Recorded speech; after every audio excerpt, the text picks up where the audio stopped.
Okay, there we go. Welcome, and we're going to go ahead and get started. And those folks that need to trickle in, we'll have them go ahead and trickle in. For our folks that are online, there is an open chat box. So as you have questions and you're accessing the meeting online, please type those in, and we'll be monitoring those online questions.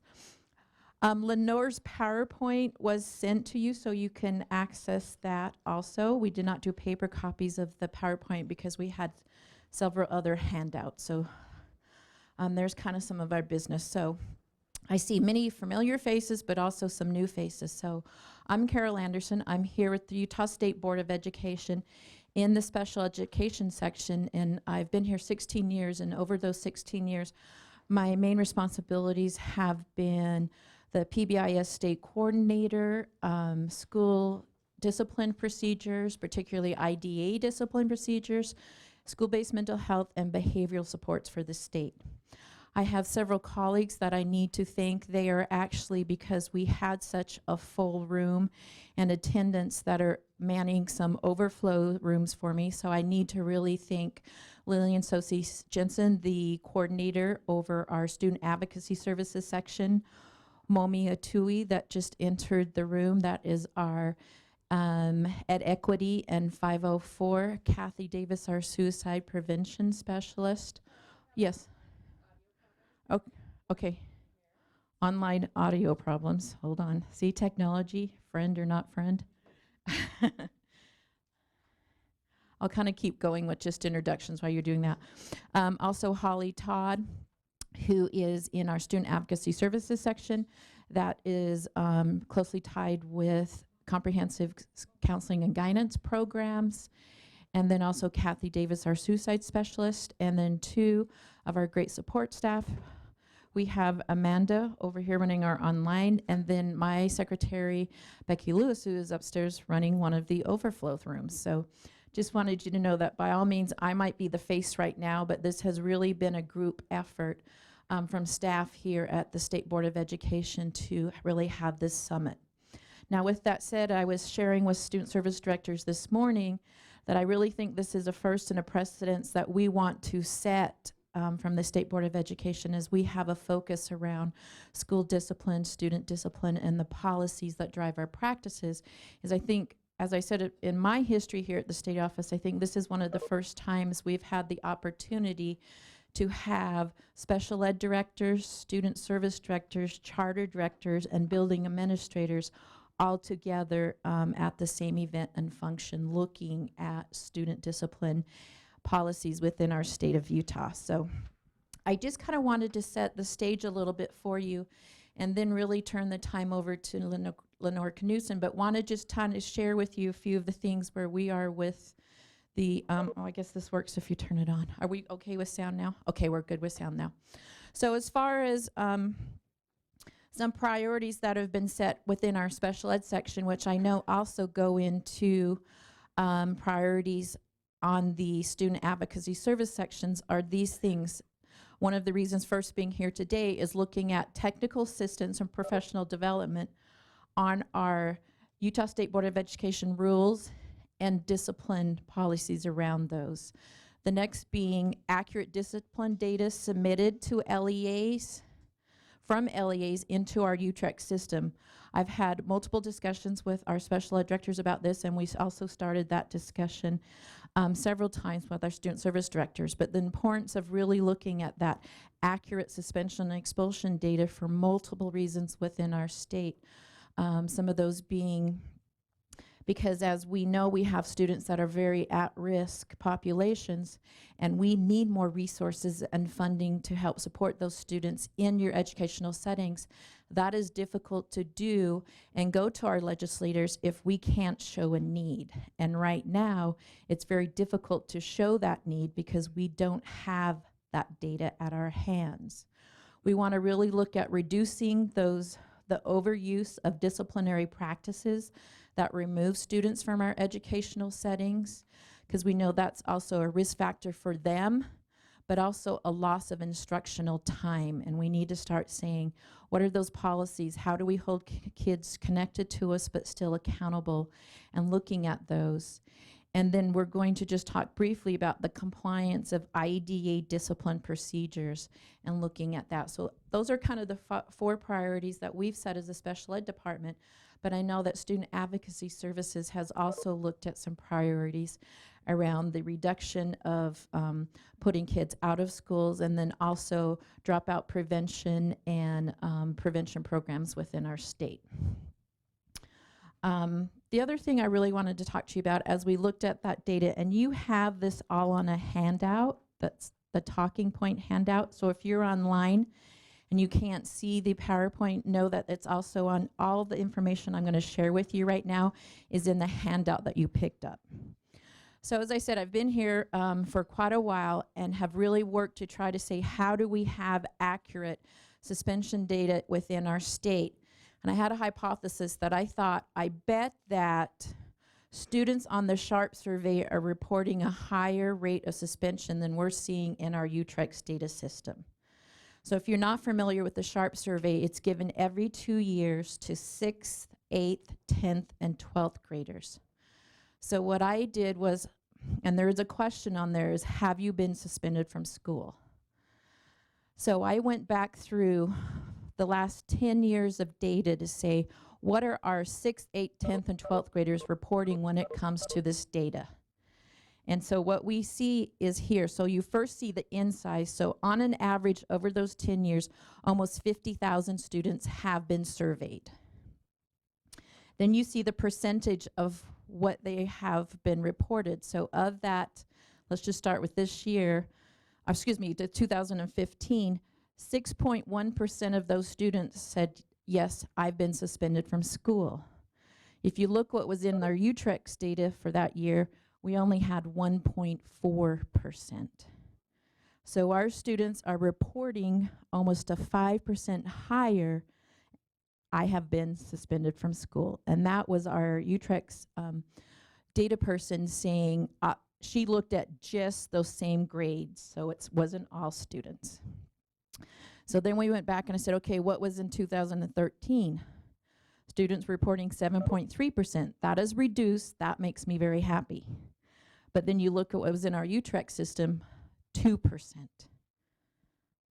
So we have to kind of say it is so important to look at this data. The other thing that I found very interesting about this data is, look, over the 10 years, it's our 8th grade students that report the highest suspension rates in our state.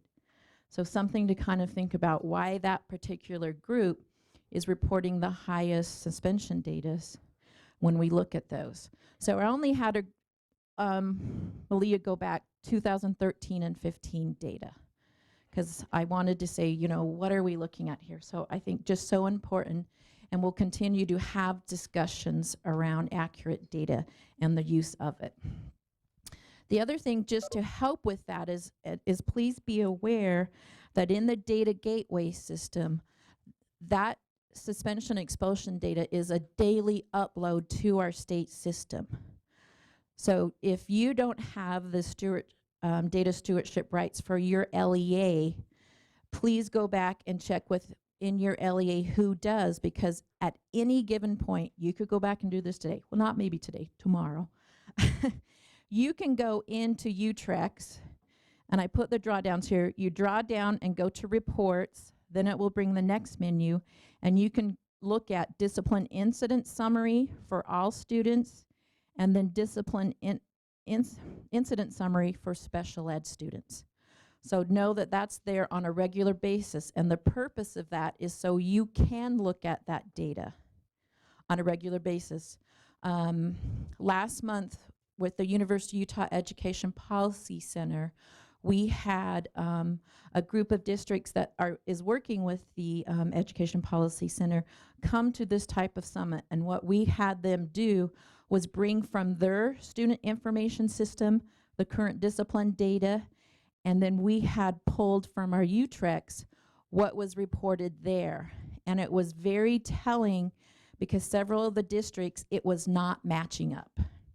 So I think that's a great thing for you to think about, is doing kind of your own quick audit on what is in your current student information system when it comes to incident data, and what's also be reported to UTREX. We also hear that at times at a school level when it's being entered, there's still an opt-out button that we're working on removing, and sometimes that's getting clicked. So then it's not uploading to UTREX. So just things to think about as we move forward and talk about our discipline policies, our practices, and data being a very important part of that. Now, the other thing that we wanted to talk to you about that you're hearing a lot about is really holding students accountable but connected to us. And this is a great monograph that's sponsored by the National Education Association, and all these resources are in your handouts. Then also you received a handout that looks like this, and we're going to talk about that. And one of the focuses that we discussed this morning with student service directors was really looking at restorative justice practices and how we can use those within as alternatives to our suspension and expulsion practices. So I wanted you to know that that is a great resource for you to start having conversations. And that's why I wanted to put this talking sheet together for you, because I think we're really at the point in our state of having the conversations. And part of us being here today is starting to have that conversation about what is in your policies, what's in our state office policies, and what's in federal policies, and how do they all align as we look at student discipline within our educational settings. Now, I have a great second-year doc student that's doing an internship with me this semester, and I had her put together this handout that you received, and I'll also get you an electronic copy on it, on restorative justice practices, what that is, and then some resources for you. So you can go back to your LEAs and start to have some of these conversations, and you have some resources at your fingertips that can be useful for that.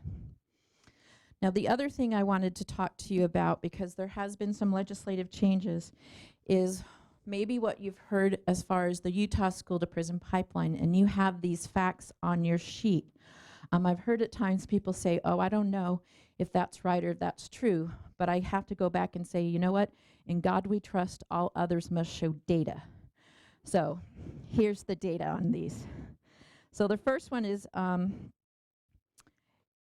that in Utah, discipline practices begin in elementary, and we're starting to see through the report that was done by the University of Utah and the School to Prison Pipelines, starting as early as in elementary school, Utah-specific data, there's an over-reliance on disciplinary practices, suspension for non-violent or mundane type infractions.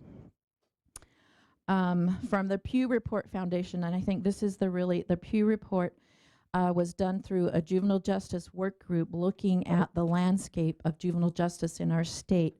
And I think the fact that was so shocking to me was Utah's juvenile arrest rate remains higher than the national average, a gap driven by low-level crimes. So you'll see some changes when it comes to truancy referrals to the courts, the observation and assessment referral process, and then also judges ordering students into DCFS custody for delinquent type behaviors. Those are all changes that will come around this year based on some legislative changes that happened during our last legislative session.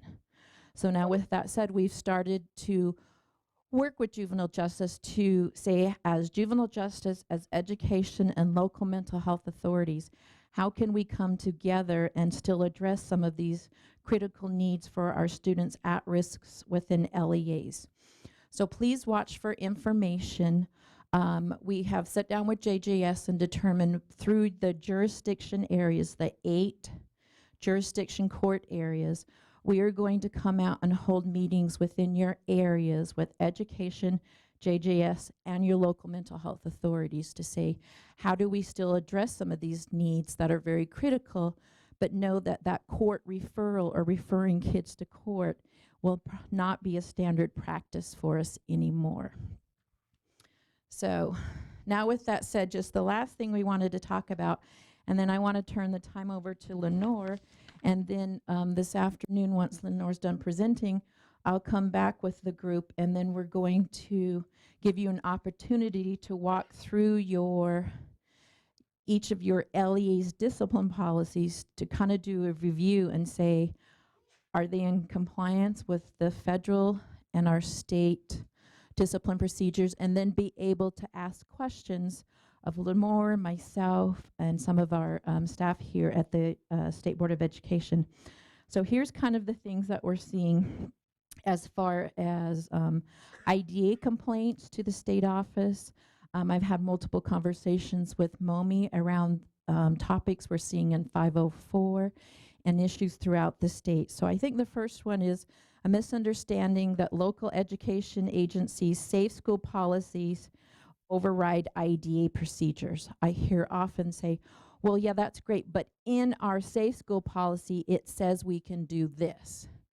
But remember, federal will always take a precedence over both state and local policy. So that's one of the things we're really going to discuss today. A lack of understanding what warrants a special circumstance under IDA. The same thing I hear in from educators at times. In our policy, it says we can do this but we have to remember IDA special circumstances is what really drives that practice. Suspending IDA or 504 eligible students for greater than 10 days without following a process has been a trend. Manifestation to determination process not followed correctly when it comes to some of those students that have additional protections.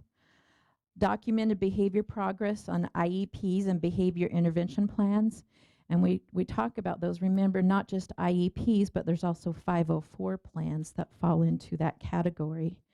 Expelling IDA eligible students without providing a free and appropriate public education. I think that's one I've really seen this year about LEA saying, well, it says in our safe school policy we can expel for this, but we have to remember we don't expel those students. We always have an obligation to provide FAPE, a free appropriate public education. An over-reliance on home instruction for difficult behavior students without considering a continuum of alternative placements. I know that's a mouthful, but we hear that of students being placed on home instruction for a standard 2 hours per week. Now, with that said, there's two things here. There's home instruction and there's home hospital. Home hospital is, I have a medical condition, I can't attend school, and yes, that has been determined standard 2 hours per week. Now, home instruction as part of a continuum of placements is a change of placement. And that is always determined through an IDA process on a case-by-case basis for that student to make gains on IEP goals and access general curriculum. I was joking with Lenore when I drove her here from the airport, and I even teased special ed directors last week, good luck in doing that in 2 hours per week. I'd like to see those lessons plans or that teacher, because that is a tough one, so something to be aware of. IEP goals and access, we already talked about general curriculum. No specialized instruction practices on behavior intervention plans. So we have to think, if you look at the research, what really changes behavior over time is specialized instruction or instruction. And we see too often in policies or in students' plans is this will be our reaction to students' behavior, not how will we keep students from misbehaving. So just things to think about. The other thing I just wanted to point out to you as you go back and start having, these conversations with folks within your LEAs is this policy review that I think is one of the best I've seen in several years. And it does a really great job of walking through and saying, where are we generations after zero tolerance policies? And zero tolerance policies have been around for 2 decades, and what we're finding out is our schools are no safer. What we have created is that school to prison pipeline, and I already shared with you some of the Utah data to say, absolutely, we have that in the state of Utah, and we're going to start to address and look at it together across those multi-agencies. And part of our point is being able to be here today to do that with you. So any questions on that as we move forward? Great, thank you. So I just want to take a moment to introduce Lenore, why we do this switch in technology. Let me shut this down here so we can get Lenore on. Amanda, will you help Lenore hook in there? Great. Oh, that's my granddaughter. Isn't she cute? And so we have an opportunity in our special ed section to work very closely with Lenore Knutson, and we're so happy to have her at our fingertips. Lenore is an attorney, an educational attorney that works nationwide around the topics that we're discussing today, and we've had the opportunity several times to have Lenore come out and present as part of our special ed law conference that happens every August. So during the last law conference, when I attended Lenore's session, knowing that this is a critical part of our state's focus and looking at our policies that drive our practices, was thinking Lenore would be the perfect person to come help discuss this with us. As I said, I'm not an attorney, and so I think it's always great to have an attorney's eyes on this, but also very practical eyes, because Lenore also started out in the educational system. So with that said, I'm going to turn some time over here to Lenore, and we'll get this all up and going.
Can you hear me? Is it coming? There we go. First of all, thank you for inviting me to be here. I know several faces in the audience, partly because I've presented at the Utah Law Conference for about 8 years, and also because I've been a collaborative partner with the state of Utah in many respects for several years. I was partially listening to the introduction as I was having a little panic attack here when the technology wouldn't work. But I heard Carol say that I started my career in education, and she's right.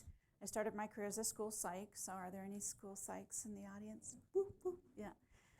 My school psych friends say I went to the dark side when I became a special ed attorney. And then all of my, it goes both ways. But I have been practicing special education law all of my adult life. I've been involved in special education my entire life, either as a school psych or as an attorney. And my personal journey continued when my younger son was on an IEP. So it was an experience as a parent that I never envisioned as a professional. I can say that to all of you very sincerely. We're here to talk today about one of my favorite topics, discipline, IDEA discipline. It's incredibly complex. It is sometimes counterintuitive. It is also very challenging on the front line. It's easy for us to sit here and have these really high-level discussions about the possibilities and the potential. It's very different to implement in real life on the fly. I recognize that. Unfortunately, the law doesn't really recognize that. Excuse me, I have to get some water.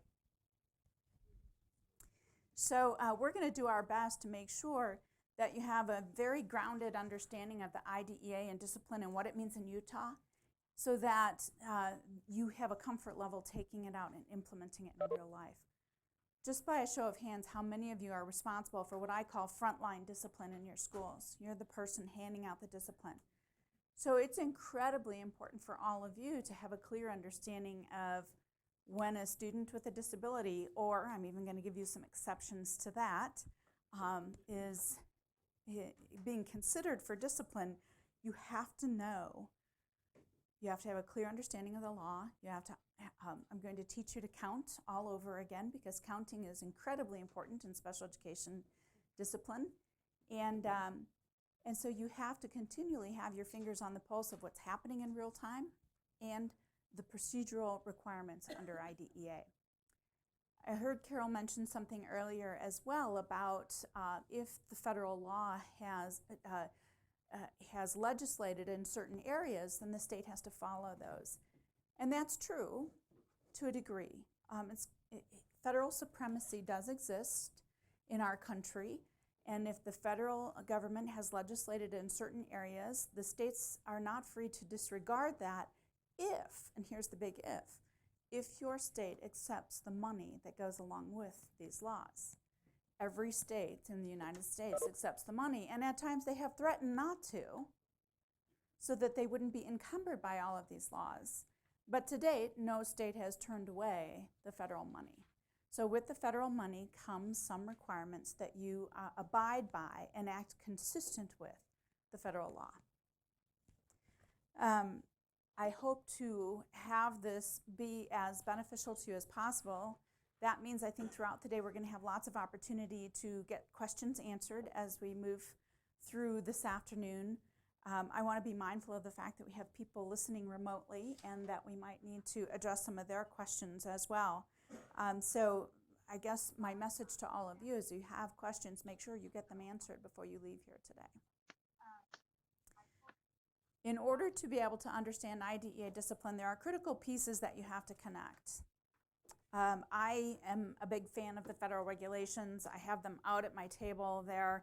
I go very few places without them. I'm a ton of fun at parties and things like that because I always have my federal regs with me. But you do have to have some level of understanding about how to navigate the federal regs and also how to read them. And so we'll experiment with that just very briefly today. I'm always going to give you the federal regulatory number. Part of that's because I work nationally. And those federal regulations apply in every single state.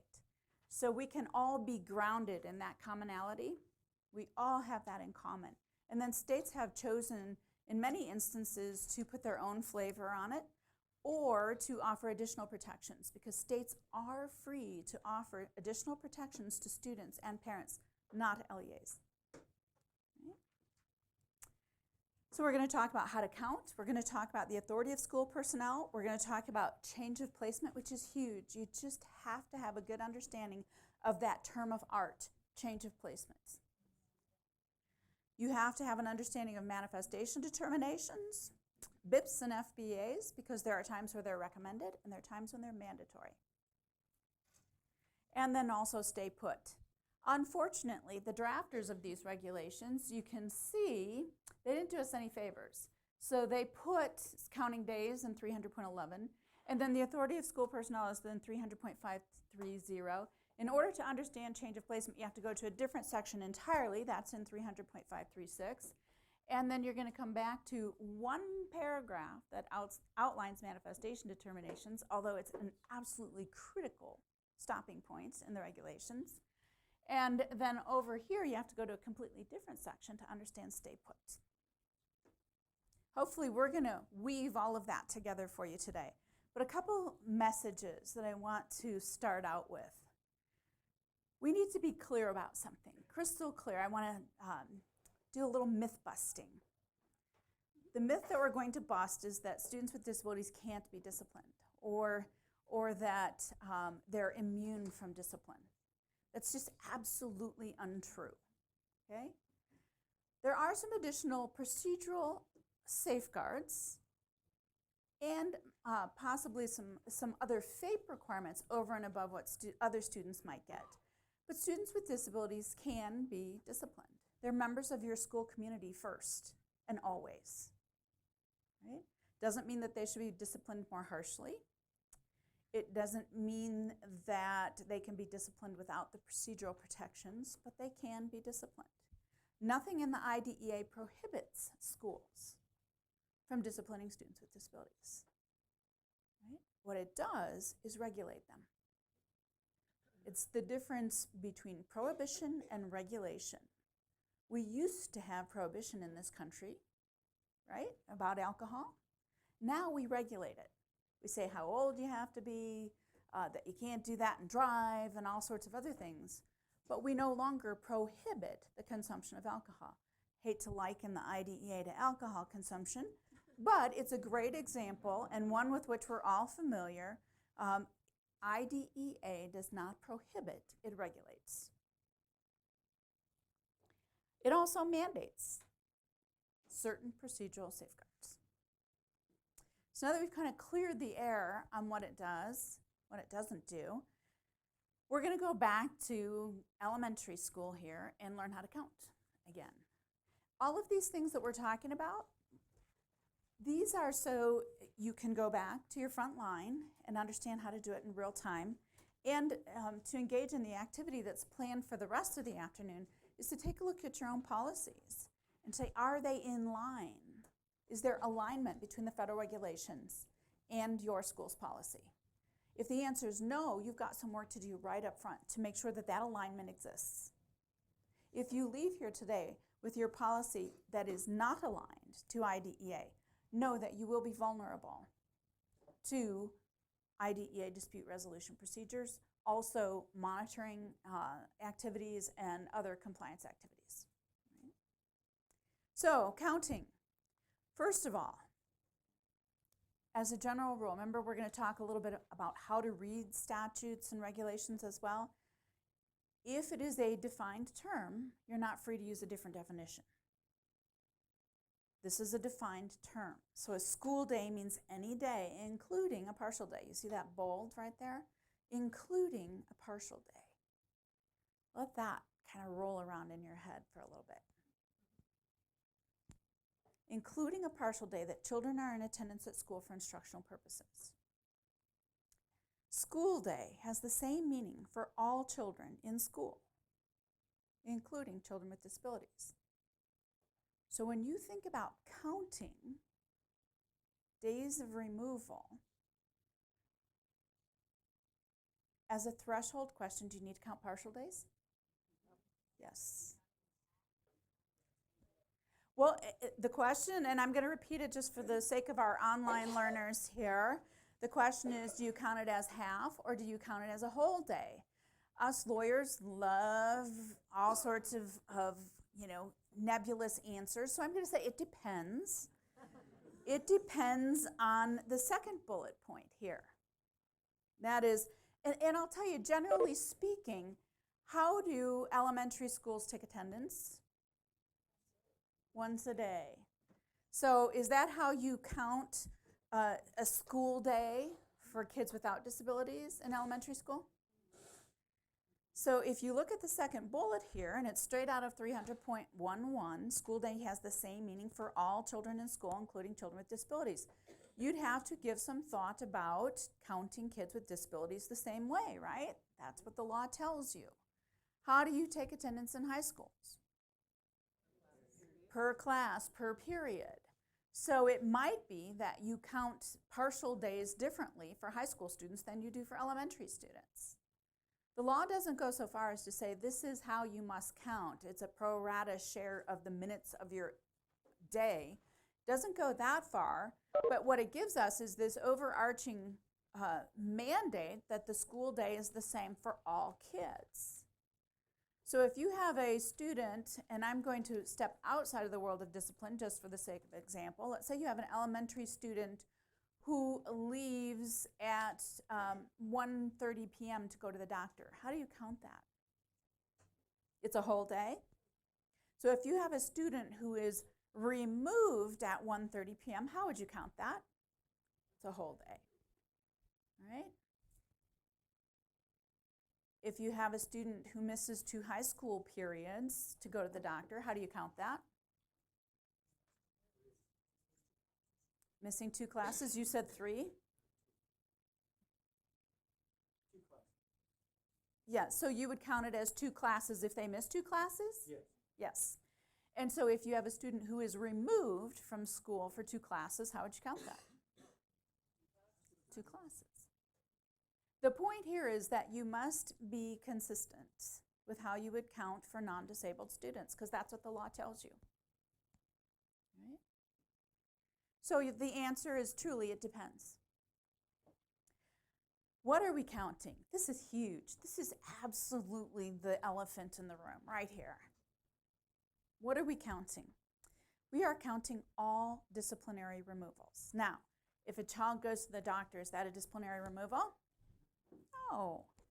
If a child goes home sick, is that a disciplinary removal? No. If a child is acting out in class and they're sent to some location within the school building because they're acting out behavior, is that a disciplinary removal? Yes, it is. And this law does not care where you send that person. It's a disciplinary removal. When you remove students from instruction for behavior that is the violation of a code of conduct, that is a disciplinary removal, and you must count it. Doesn't mean you can't do it. It means that you must count it. Anybody know why you need to count? Just briefly, quickly. They're missing instruction, and the more they miss, the more procedural safeguards that are going to come in and protect them. So in order to know how much they've missed, what do you need to do? Count. That's right. So the frontline folks that raised their hand when I asked who's responsible for discipline in this room, know that you must count. And the next time that student with a disability comes to you for discipline, the very first question needs to be, how many days has the student already been removed? Very first question, because it will dictate the amount of protection that the child is owed. The answer to that will dictate what's next in terms of protection. So continually count and know. There's a Dear Colleague letter that came out this last year. It's a joint letter issued by OSERS and OSEP, and special ed is alphabet soup. OSERS is the Office of Special what is it? I can't say it. Rehabilitation Services, OSERS. Office of Special Ed and Rehabilitative Services. OSEP is Office of Special Education Programs. Both of those are within the United States Department of Education. They came out with a Dear Colleague letter last year. It's kind of a long letter. I've picked out some parts that I think are germane to our conversation today. Disciplinary removals include a pattern of office referrals. Okay? I've worked in education a long time, and I've worked in education across the United States. And the person in the particularly elementary or middle school building who is most familiar with student discipline, who is it? The secretary. That's exactly right. So you can create a removal by having a student sit in the office for a period of time missing instruction. I've seen kids that have spent days there. I've seen kids that, at a certain time every day, maybe when their medication is wearing off, or they're fatigued, or they're tired, or they're hungry, or whatever it might be, the behavior escalates, and off to the office they go for the remainder of their day. The person they're most familiar with is the secretary, who, bless her heart, is probably not in the best position to be an educator for the student. So, pattern of office referrals, extended time excluded from instruction. This might be timeouts, it might be time in the hall. I think that I could walk into just about any elementary school in America on any given day and see a desk or two out in the hall. You need to count that. If the child is being sent out there away from instruction due to their behavior, you need to count it.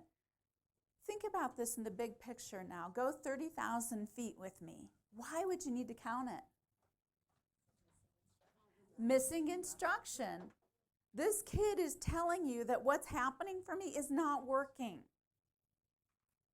So that's why we need to count it. Not because we just opine about ways we can make things more difficult for schools. We don't spend our days thinking about that. We spend our days trying to figure out how to connect kids to instruction. And sometimes the more difficult the student, the more connection they need to instruction. Could even be explicit behavioral instruction so that they can figure out how to spend more time in the classroom. Yes? And just to clarify, instruction within their peer group, within that classroom. Not send off to a different class to be in a classroom, but not having the pertinent instruction to that grade or that person. Yeah, so this is a great question. So she's saying instruction with their peer group, the group that they would normally be with, as opposed to sitting in some place with a homework assignment that they're working on. Absolutely, that's exactly what this means. It's instruction that they would otherwise be receiving. When their behavior dictates removal from what any other kid in that class is getting, you need to pay attention to that behavior. That's what this is telling you. Right? Extended restrictions and privileges. What does this look like?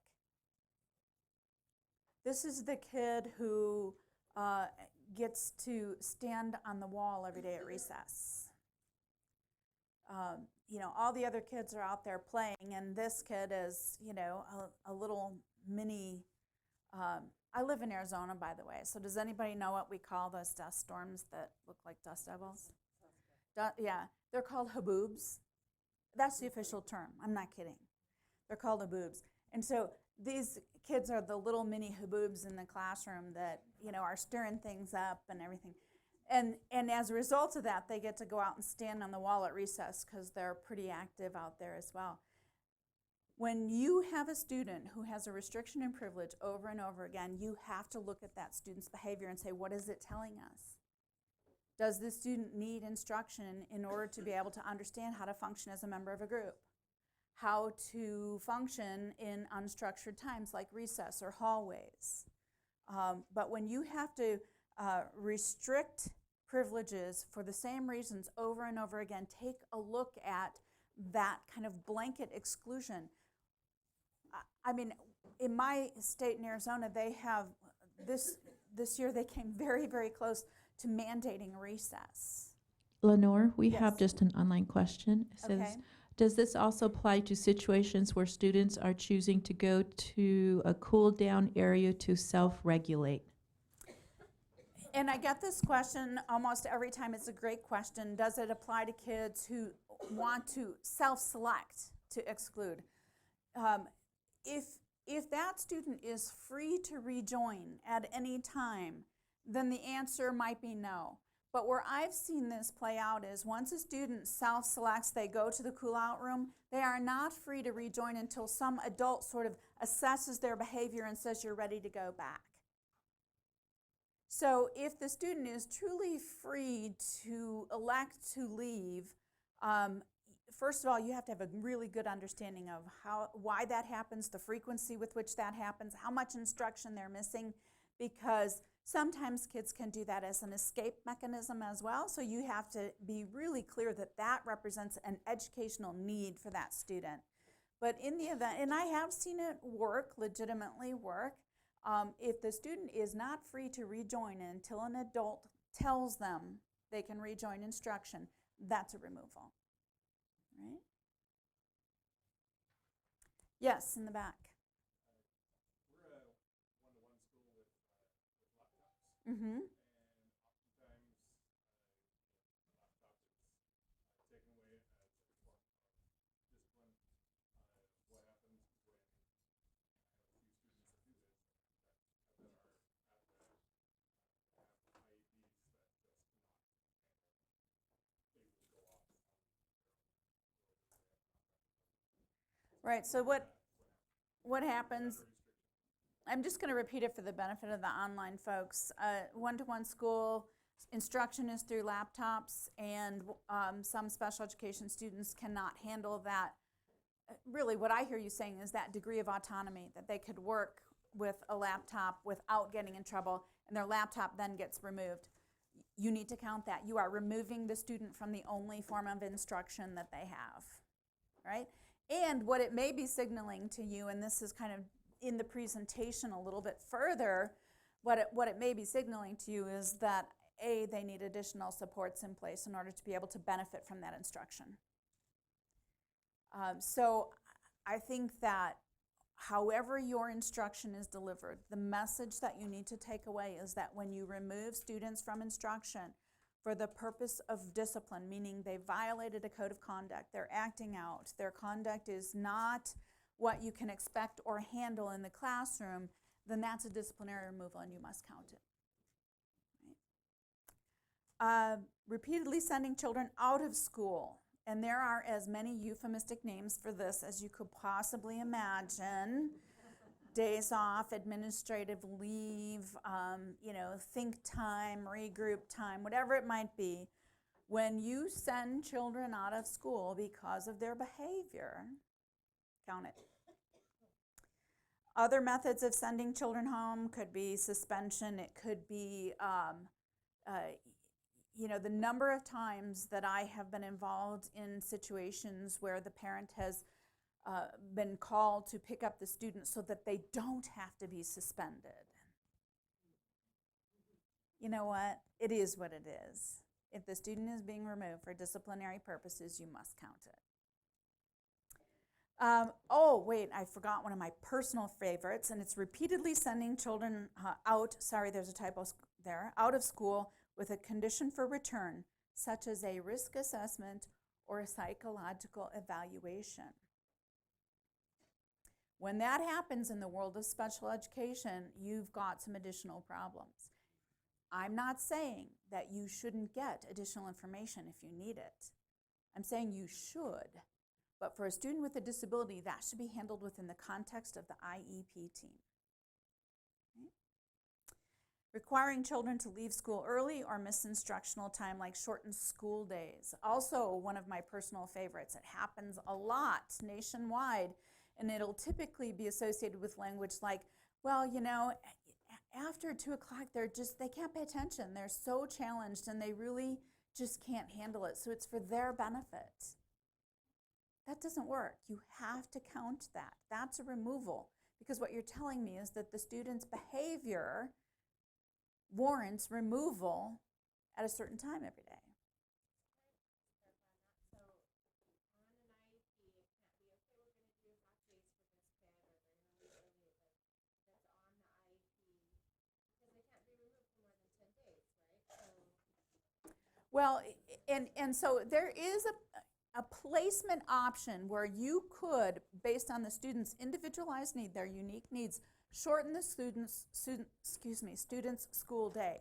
However, if you read the case law associated with that, it will be typically medically fragile students who cannot, for health reasons, maintain a full day. For the difficult kids, the ones that are super challenging and for their own benefit so that they don't get in trouble, you're excusing them early from school. Think differently about that, because what that child is telling you is that they need some direct instruction in how to improve that behavior. They don't need less instruction than the other kids. They need more instruction than the other kids, because without that, they can't even stay in school the same amount of time as the other kids. So you see the distinction there?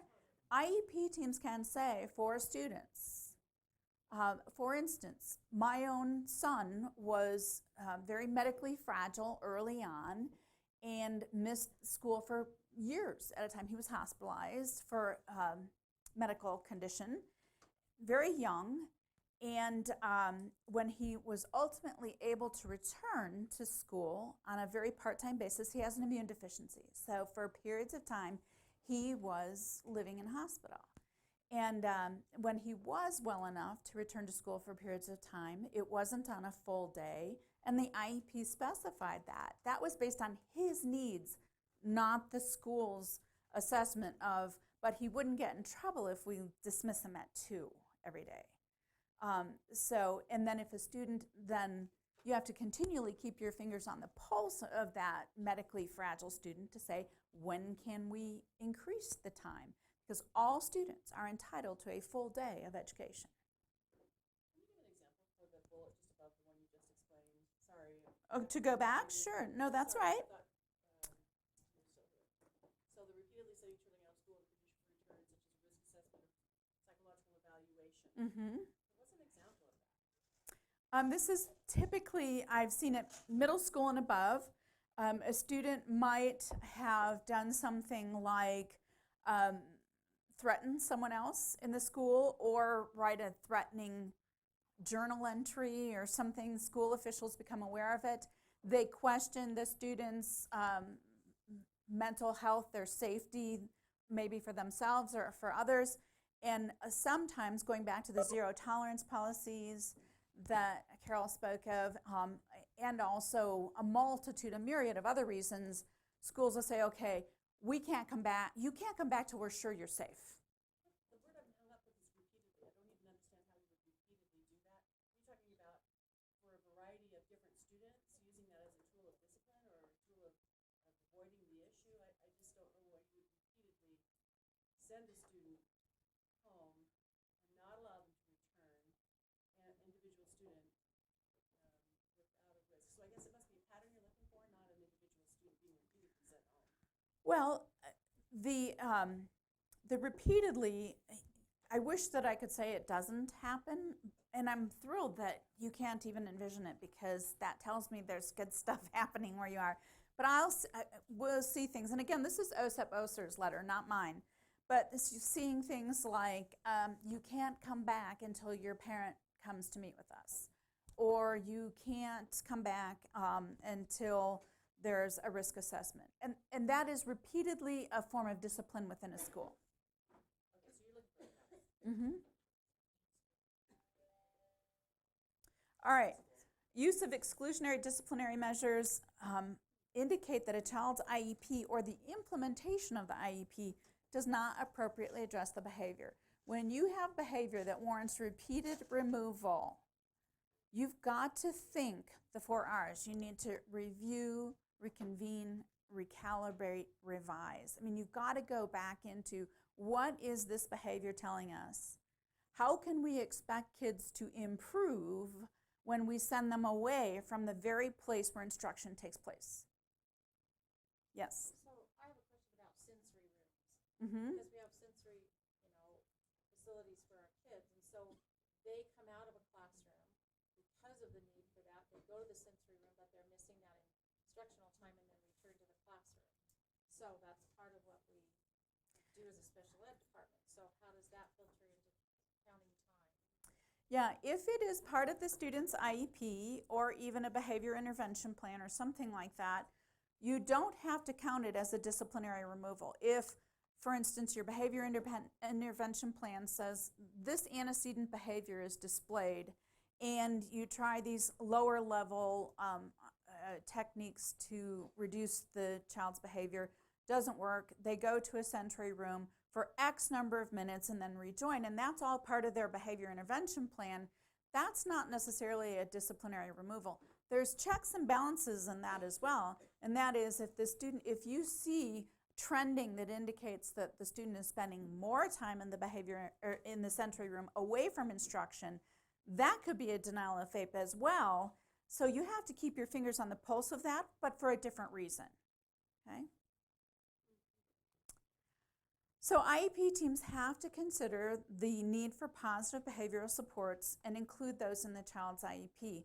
I challenge all of you, when you have a student who's being removed from instruction for behavior purposes, violating a code of conduct, acting out, whatever you want to call it, think more, not less. Think that this child needs more or different instruction. So, one of the takeaways today is, again, think more, not less. And as you ask questions, please remind me to repeat them because I forgot that last time and I got a note about it. All right?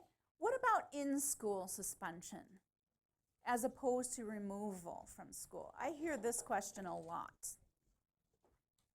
Right? Well, in-school suspension is the exception that consumes the rule here. In-school suspension would not be counted. Now, I mean, this is just like, you gotta wonder what lawyers drafted this stuff, because nobody talks like this either. ISS would not be counted as long as the student is afforded the opportunity to continue to participate in the general curriculum, and the student continues to receive the services specified on the IEP, and the student continues to participate with non-disabled peers to the same extent that he would have had in his current placement. So unless your in-school suspension offers all three of these without exception, what do you have to do? Count it. That's right. You can utilize in-school suspension, but you must count it unless all three of these things are present without exception. All right? How many of you afford all three of these things to the same extent in-school suspension? Anyone? Really difficult to do.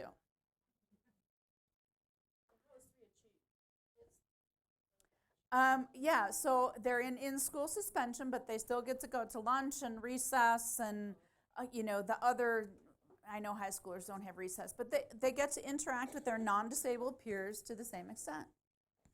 So it could be other opportunities as well.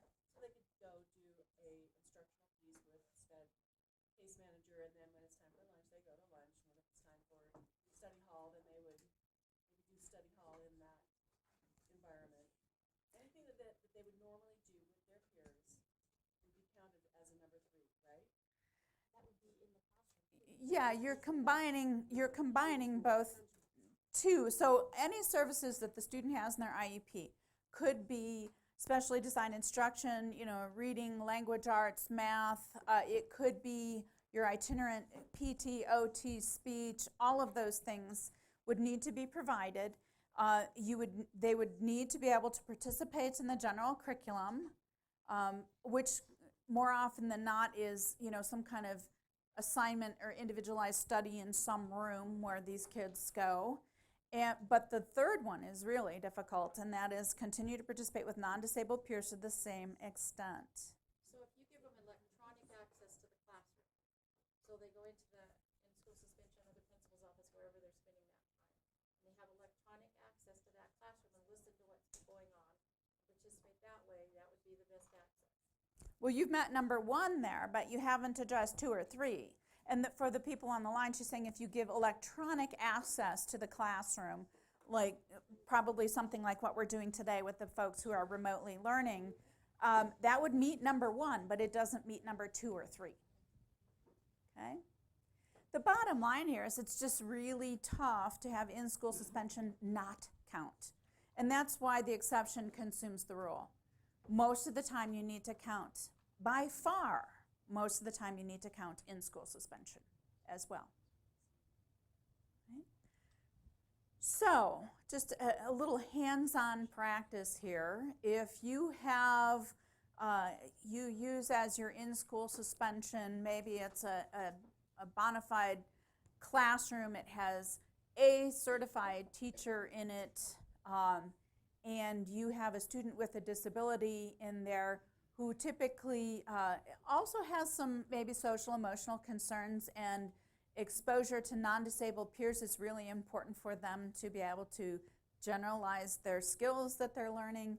And the students are required to spend the day in this room. Would that need to be counted?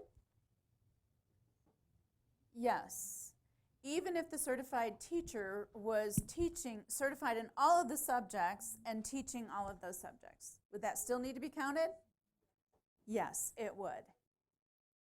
Now, what if you, the 2 special education students in this in-school suspension room were permitted to go to the resource room for their reading instruction,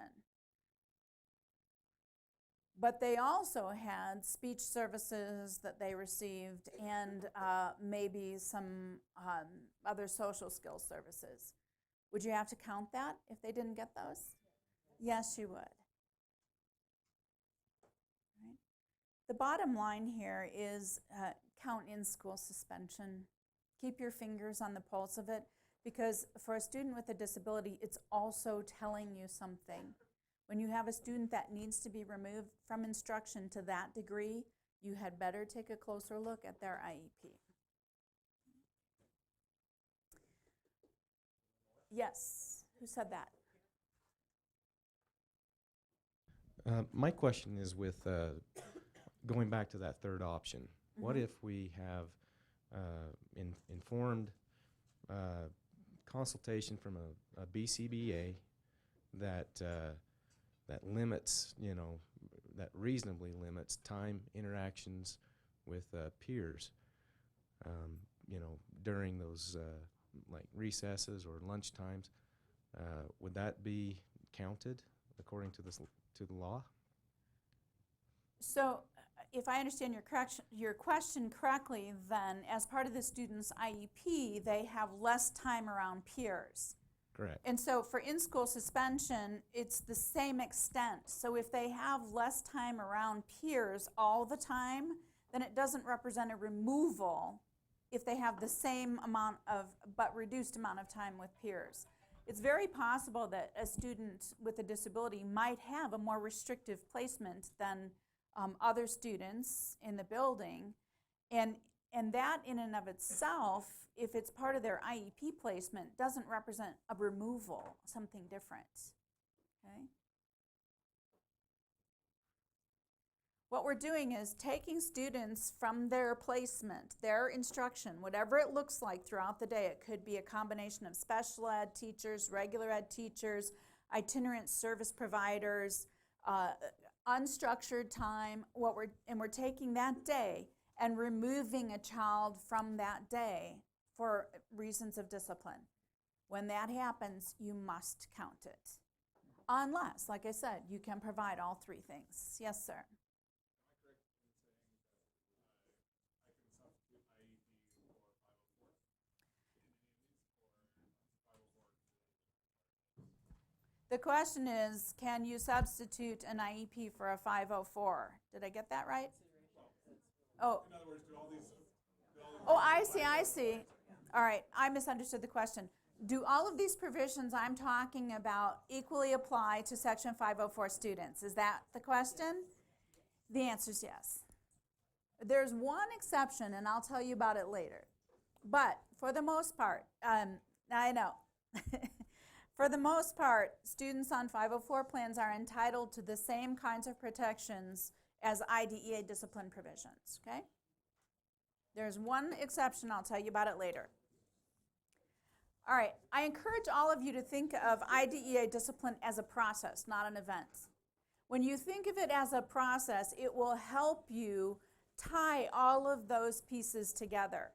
So if you think of it only as an event, you deal with it in the here and now without regard to how many days the child might have already been removed or what the IEP says or anything else. When you think of it as a process, you're much more likely to immediately connect that with the other parts of the student's plan, whether it's an IEP or a Section 504 plan.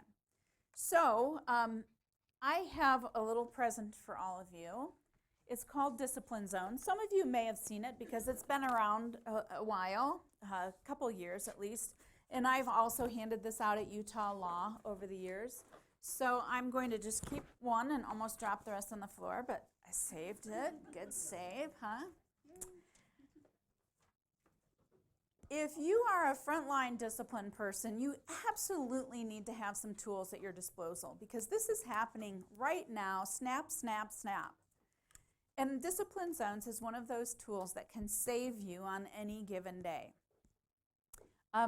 This has also been provided in electronic form for the online learners, and I think it either will go out via email or has already gone out via email. So don't think that if you're not in the room, you're not going to get the present. You will. Yeah. I will say that this is on heavy cardstock with shiny color. So, yeah. Yeah. There is a little advantage to being present. I'm waiting for the discipline zones to kind of make it around the room. As we move through the next section, I want you to use this. I want you to think about it. I want you to do it as though you're back in your school and you're struggling through discipline problems. The green section in discipline zones is green for a reason.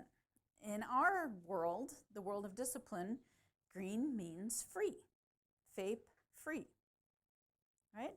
That's a little bit of a euphemism because you still have some obligations to students with disabilities and you want to continually keep your finger on the pulse of what their behavior is telling you. But in terms of special education services, there is a FAPE-free zone. It's the first 10 days in a school year of removal. Right? That's why we call it free. So up to and including the 10th day of any removal, that's free. Your obligations in the green FAPE-free zone are to be fair and keep counting, right? Because you always have to be fair. You're never free to discipline special ed students more harshly than any other students. And you have to keep counting because of the first half hour of this presentation, right? You're going to count everything, always. Partial days, full days, you're going to count it. So, you're also going to count in-school suspension unless you provide all three of those things. Count, count, count, right? When you are a principal or a dean of students or whatever your role may be, and you get a student who's engaged in some disciplinary infraction, what's the first thing you need to figure out? Are they a SPED student? What's number 2? Or a very close second to that? Where are they in the zone here? Right? Are they still in the green zone or are they outside of that? Because your options as a disciplinarian change significantly depending on how many days of removal. So, find out how many. We're talking free because you have to be fair, you have to count, but you do not at this point need to provide special education services or educational services of any kind, unless you have a school policy that provides that for other, non-disabled students. If you provide it for non-disabled students, you must provide it for special ed students too. The yellow zone is what we call the analysis zone, starting on day 11. So how do you know the minute this student is brought down to the office because they slugged the kid next to him, what your authority is, unless you know exactly how many prior days of removal at that moment? How do you know what you have the authority to do? you have to count these and you have to know what zone are you in. 11th day and any subsequent removals in the same school year, you start right back at this place, at this bullet right here. If the removals are greater than 10 consecutive days, or if a series of removals exceed 10 cumulative days and there's a pattern. That's what you're analyzing. You're trying to figure out, is this removal a change of placement? And the only way you know whether it's a change of placement is to know what has happened previously. All right? It's not what your intent is. It's what's already happened that will tell you whether it's a change of placement. Question in the back. Could you please clarify if there is a pattern? What could be, for example, I might have a student who has an incident of hitting, an incident of Hang on to that question, all right? So the question is, can I clarify if there's a pattern? Absolutely, I'll clarify that. Here we go. A pattern might be because the student's behavior is substantially similar to previous incidents resulting in a removal. Again, in the same school year. This count that you're doing starts over with each new school year. Or because of additional factors like length of removals, total amount of time, proximity to remove, and the proximity of removals are similar. So if you look at the discipline zones card here that I've given you in the yellow section, you're going to see under, first of all, number 1, if the removal is greater than 10 consecutive school days, it is carved in stone that if a removal is greater than 10 consecutive school days, it is always a change of placement. Always. There's no question about it. There's no calculating anything else. If the removal is for greater than 10 consecutive days, it is absolutely a change of placement. Right? Or here, number 2, if the series of removals, so you might have a student who's removed for a couple days and then removed again and then suspended, whatever it might be. If that series of removals accumulates to more than 10 school days, analyze whether there's a pattern. Look at things because of the substantial similarity of the behavior. Also look at things like the length of each removal, the total amount of time, and the proximity of the removals to each other. So back in the day when I was a school psych, which I won't tell you when because it would severely date me, but I'll tell you, IDEA was not called IDEA back then. So that, for those of you who've been in the field a long time, you know what I'm talking about. We used to, and I'm not proud of this, but we used to do serial removals. And so a student would be suspended or removed for a certain period of time under the 10 days because we knew we couldn't go over that. And then the student would come back for a day and they'd go out again and finish their suspension. So these serial removals, well, that loophole was closed in the 1997 iteration of the regulations. So serial removals don't work for the same violation, the same code of conduct. You can't do that. You have to count every one of them. And if they're, not only is it substantially similar, it's the exact same behavior when you're bringing them back and removing them again. So it doesn't work. Have to treat that as a change of placement. Additional factors like proximity of the removals to each other or the kinds of behavior that you're removing the student for. So let's play around with this a little bit. I've got a spot coming up for some practice, and we're going to play around with a couple scenarios then. But keep in mind here, the analysis in this yellow zone ends in one of 2 and only 2 choices. I'm going to make it super simple for you. 2 choices only here. No, the removals are not a change of placement, or yes, they are. Okay? There's no in between. You must land on one of those to get out of the analysis zone. Right? Now, keep in mind, and if you're looking at the screen, no is orange and blue is yes. If you look at discipline zones, there's an orange section and a blue section. You're going to go to the corresponding color section on this. No change of placement. This is the reason it's so critical. If you are in that orange zone, which means that you have analyzed it and determined that this removal is not a change of placement, look who gets to decide what happens next. School and teachers. Yes? I thought you had said that if it was over the 10 days, it was over. That's true. So you'd go to the blue then. You would end up with,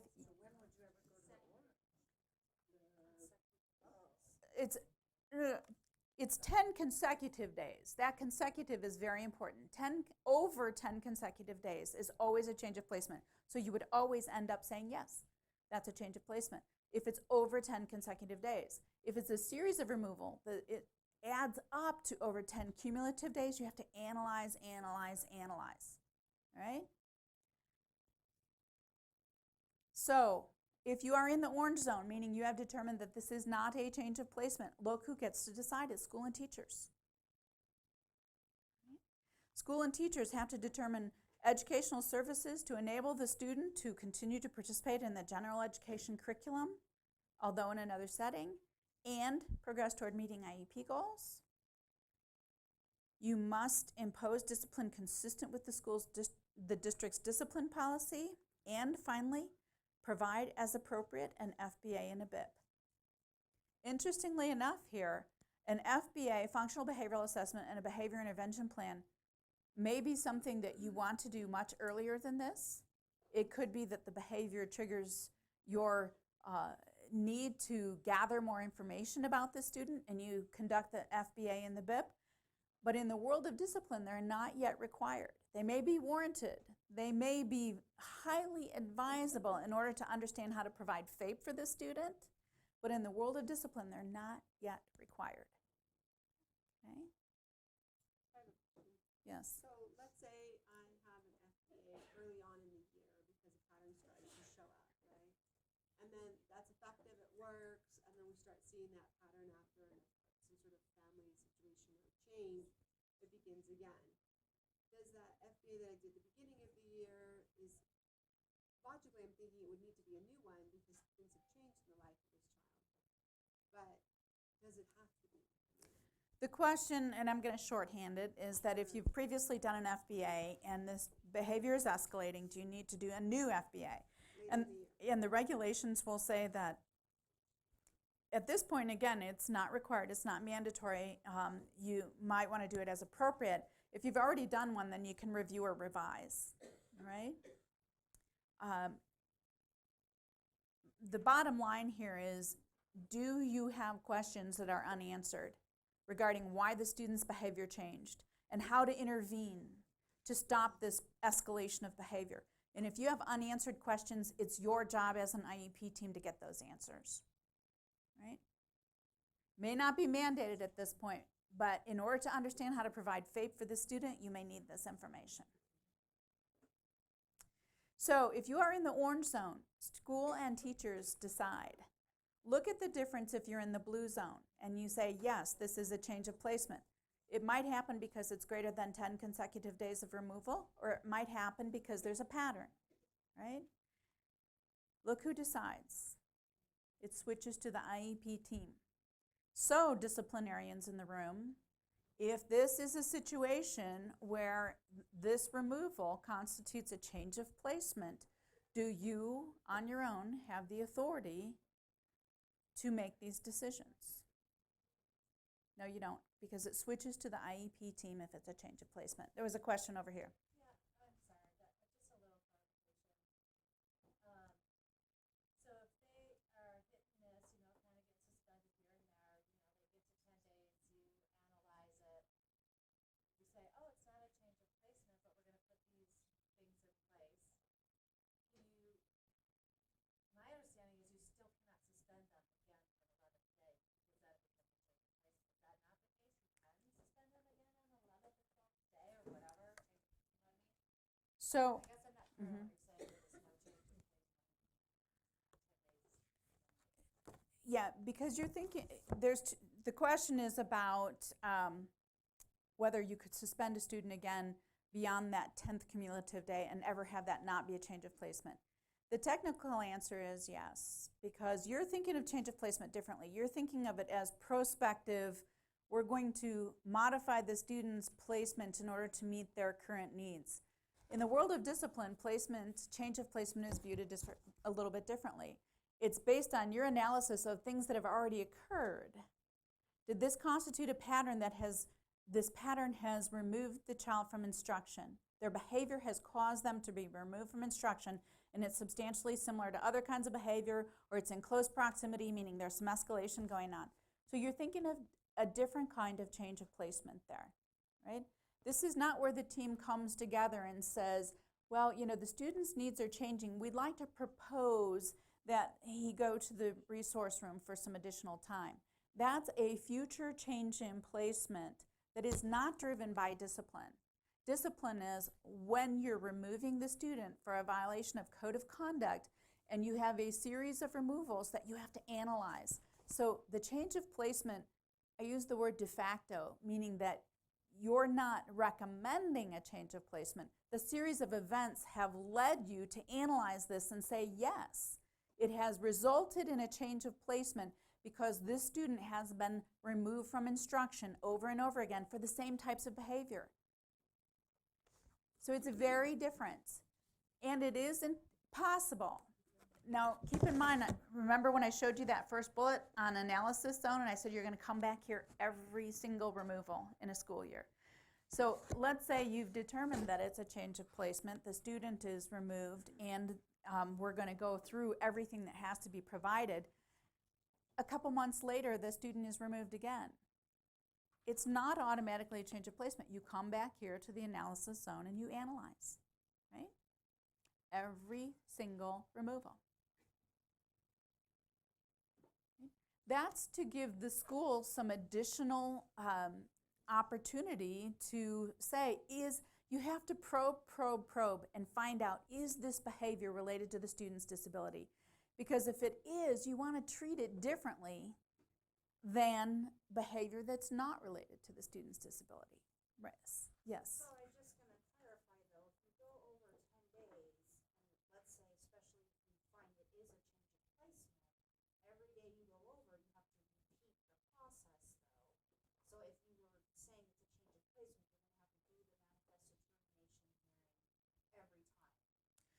Hang on to that, because generally the answer is going to be not automatically. So when you come out of, let's say by October, the student has accumulated enough removals and you've analyzed them and you've certainly got proximity, everything's happening at the beginning of the school year, maybe the student experienced, could be a product of hitting puberty, it could be a product of loss in the family, it could be a product of the progression of their disability, a constellation of symptoms associated with their disability, it doesn't matter. But you as a team, as the school analyzes this, by the way, and the school says, yeah, we've got similarity. This is, the student is acting out, tipping desks, frustrated, and we have these 4 removals by October for very similar kinds of conduct. That's a change of placement, right? The team now drives the decisions. Ultimately, the student comes back. And they come back and maybe 2 months later, let's say in March, this is a middle school student and they are now caught smoking on campus, right? You now have to, you're back in the yellow zone, right? You must analyze again. It is not automatically a change of placement. And let's think about this. Lenore, there's just a question here online. It says, what if the child is removing himself from the instructional, refusing to attend in the classroom instruction? Yeah, very similar question to what we had earlier. If the child is removing themselves from instruction, you need to treat that as an IEP team issue. If a child is unable to handle the instruction, then you have some work to do as the IEP team. You are not, I didn't touch anything. You do not have an individualized education plan that is meeting the unique needs of that student if they're unable to participate in education. So again, that's different than discipline. Discipline is what the adults do to kids in school. as a result of their behavior, right? So going back to our example, kids out 3-4 times in the beginning of the year for tantruming kinds of behavior, all in close proximity to each other. School analyzes it, that yes, that is tantamount to a change of placement because it's the same kind of behavior, it's related to their, all of this stuff. This is what the constellation of symptoms about their disability. The student is struggling. Comes back in March or April, and this middle schooler is caught with tobacco on campus. Analyze that for me. It's totally different. How so? When you found access to it, somebody introduced it to him, or he's not doing it back out, it's just, oh, look what I found, something new. Could be. I'm not Right. saying that's the case. It could be a way to act out, but I'm saying, The kind of the basal level similarity is that it's a rule infraction, but it's not anger related. It's not in close proximity to the other offenses. It's a broken rule. So when you analyze that, even though it's in the same school year and it's definitely over 10 days, you're outside of the FAPE-free zone, would you analyze that differently? Yeah. And that's what this is intended to do, to give schools the opportunity to look at students and say, what is really going on with this kid? You would not be back in the blue zone for change of placement with this student.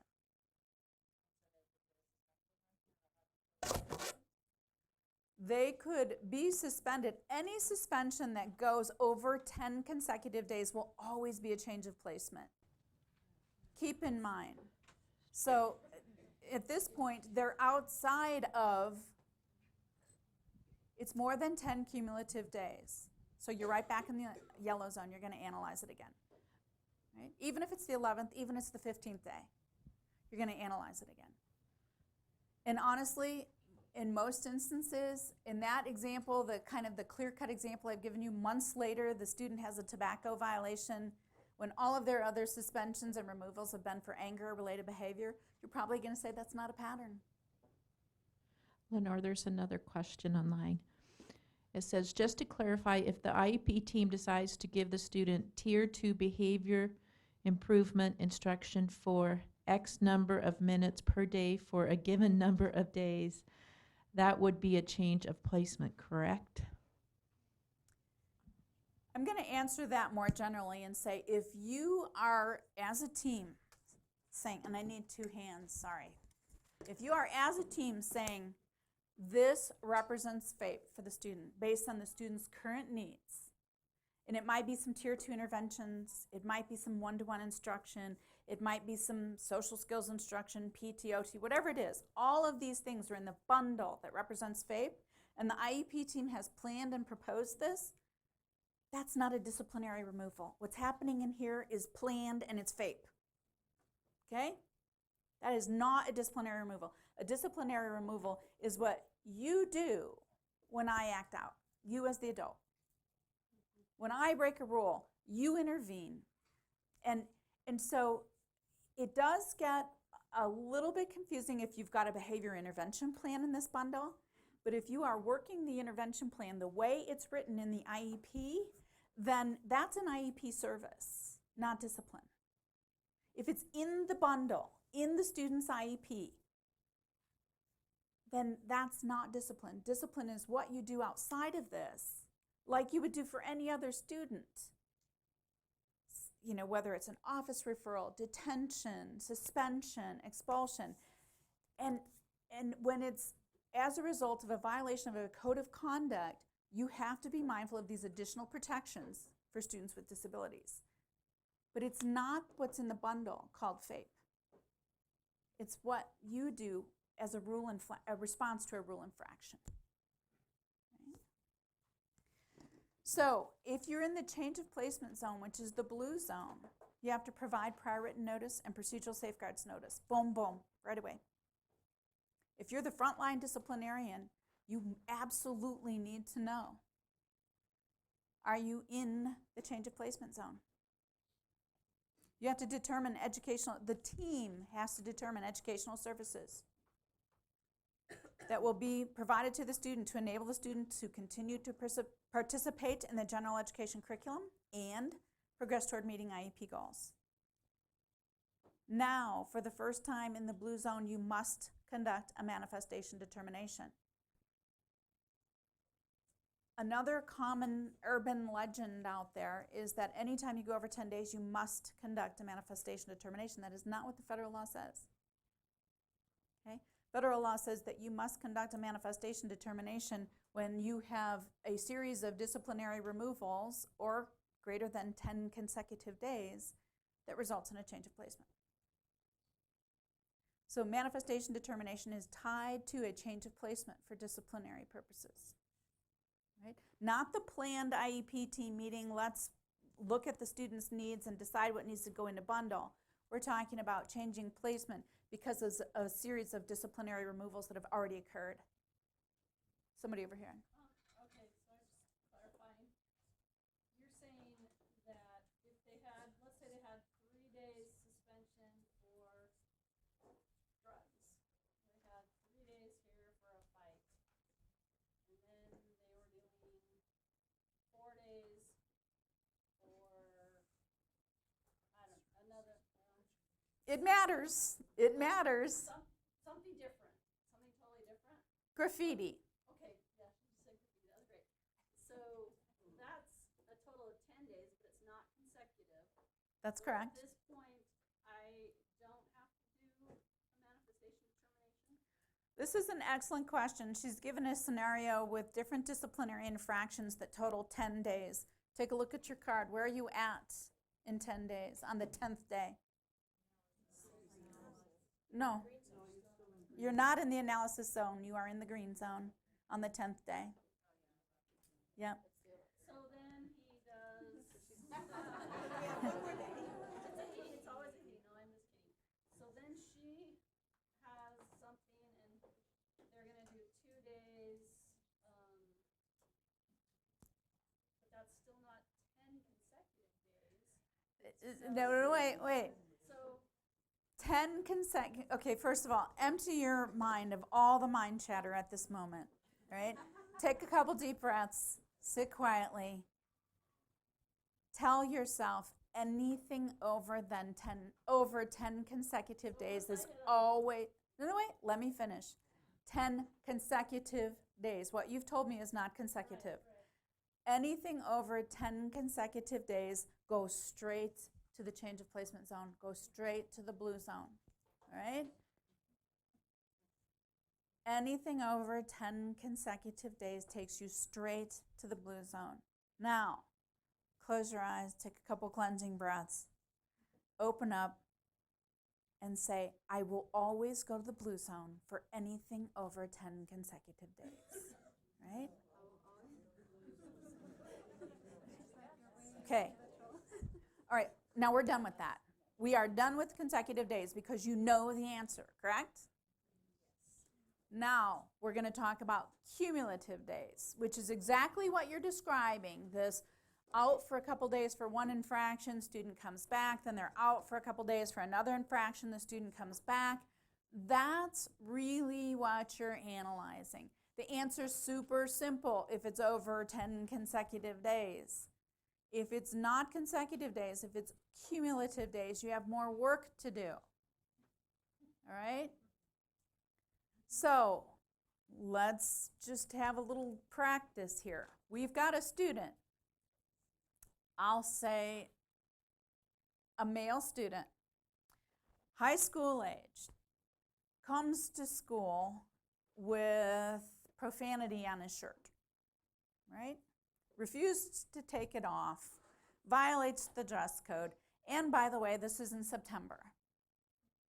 And your code of conduct says for this kind of rule infraction, this, refusing to comply with the school rule, he gets 2 days of out-of-school suspension, all right?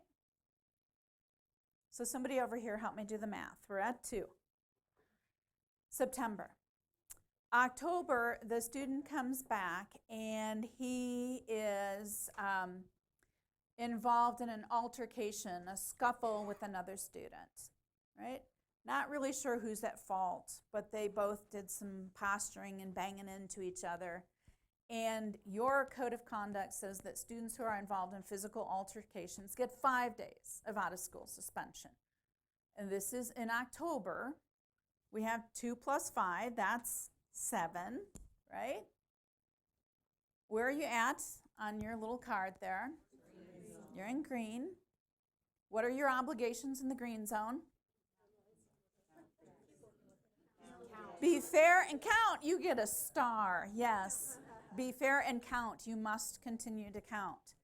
All right. So the student returns, and he, in, say, Valentine's Day, has a fight with his girlfriend and ends up, not a physical fight, but, you know, an emotional fight. And he ends up engaging a little property destruction on his way out the door. And your code of conduct says that students who engage in property destruction of this kind of low-level nature get 3 days of in-school suspension. Right? In-school suspension is in what's called the white room, and they remain in there for the entire day, including meals. Right? What are we doing with that? We're counting it. We've got 7 plus 3. What are we at? 10. Where are we at on the zones? We're in green. So what's your obligation? Count and be fair. Right? Now, this student comes back, and he that was Valentine's Day in February, and in the beginning of March, he is engaged in another physical altercation. This time, he decks somebody. Right? That's an automatic 5-day suspension, out-of-school suspension, according to your discipline code. So now do the math. We're at 15. Where are you at on the card? Yellow. What do you have to do? Analyze. So talk to me. The first one was the profanity on his shirt, you know, refusing to follow school rules. The second one was physical altercation. The third one was property destruction after some disagreement with his girlfriend. And the fourth one is physical altercation again. Right? So we've got September, October, February, and March.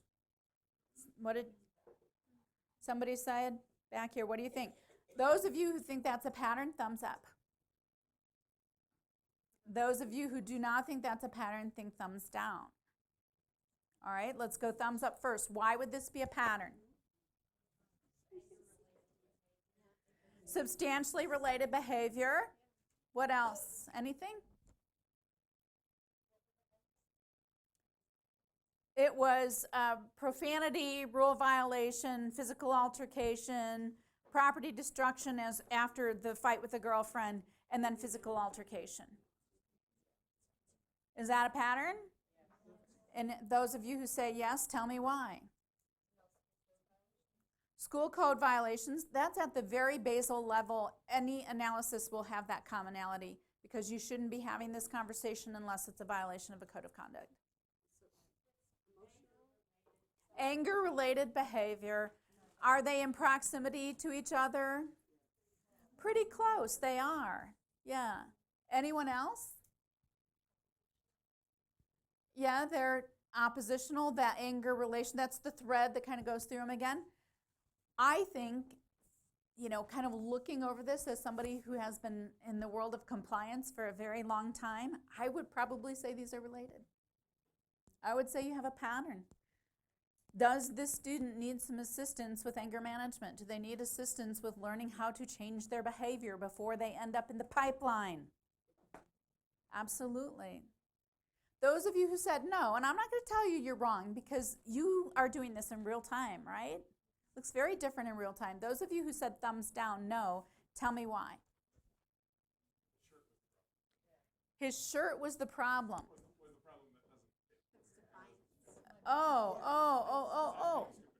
Okay, so let me repeat it for the online folks. The shirt was the piece that didn't fit in terms of a pattern, But think about where the shirt, the profanity on the shirt came. That was at the beginning. And the other three happened in pretty close succession, and they were all anger related. So you might have one outside of that pattern. It's a very good observation. You might have one outside of the pattern, but then you got boom, boom, boom, 3 in a row, very similar. Yes? I would still see the shirt as a way of defiance. Here's the school code. I'm not wearing the school code. Sure. You know, I guess in my mind, that's what I would still count that as a sense of aggression. Yeah, it is definitely, it could be interpreted as defiance, absolutely. It could also be that this kid lives in extreme poverty and that was the only shirt that was available for him to wear that day. So you'd have to analyze it. That's the purpose of the yellow zone. Right? Yes? Is this regardless of the disability, or are we talking about the disability as a behavior? Disability, whether it's a manifestation of the student's disability, is that what you're saying? Correct. Because that question comes next. Keep in mind, you are not going to get to a manifestation determination under the federal law until you've determined that it's a change of placement. So you're going through this analysis first to get you into the blue zone. If you look at your card here, you go through the change of placement analysis first, and if this is determined to be a change of placement, then yes, you now must take that next step, which is manifestation determination. Does that make sense?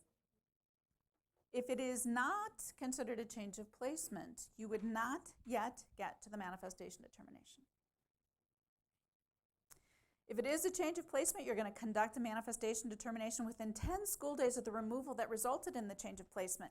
So in our example, it has to be done within 10 school days of that last removal, because that last removal is what tipped the analysis over into change of placement. So that's pretty quick. And if you are the disciplinarian in the school, you absolutely need to know what comes next. Because first of all, your team is driving this decision if it's a change of placement, which means that you have to convene a team in pretty short order.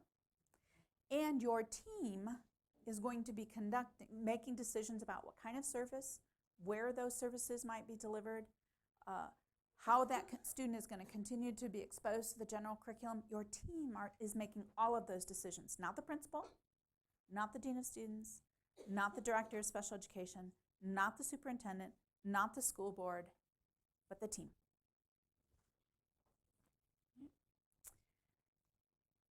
And then you have to provide, as appropriate, an FBA and a BIP. Is anyone surprised that it is not yet mandatory? Okay. It might be advised. It could be the smartest thing that you've done for a very long time to conduct an FBA and a BIP, but it may not yet be mandatory according to the regulations. Keep in mind that we are only talking about discipline. We are not talking about the bundle called FAPE. This is as a disciplinary measure. Discipline happens in addition to FAPE. We don't provide FAPE through discipline. You know, discipline is what happens on an as-needed basis. No, sometimes I'm not sure. So at this point, it's provide as appropriate an FBA and a BIP. I love it when I can reduce it down to something simple, like when you come out of the analysis zone, there's only 2 choices. Change of placement, no change of placement. When you come to this stage and conduct a manifestation determination, there are only 2 choices. Yes, it's a manifestation determination, manifestation of the student's disability, or no, it is not. Only 2 choices here. So when you are conducting a manifestation determination, you're reviewing all relevant information, including information from the parents, including information from relevant members of the IEP team, and you are asking 2 questions. Those 2 questions are going to lead you to one of 2 answers. No, the behavior in question is not a manifestation of the student's disability, or yes, the behavior in question is a manifestation of the student's disability.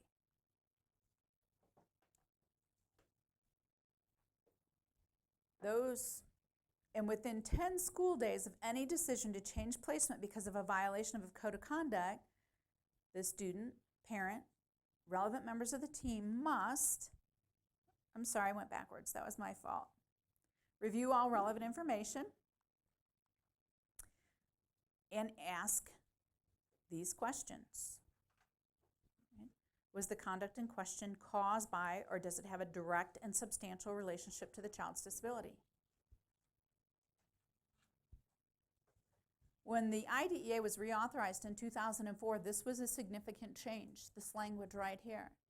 Keep in mind that, we had, in the years preceding that, we'd experienced Columbine, which did have an impact on special education law in this country.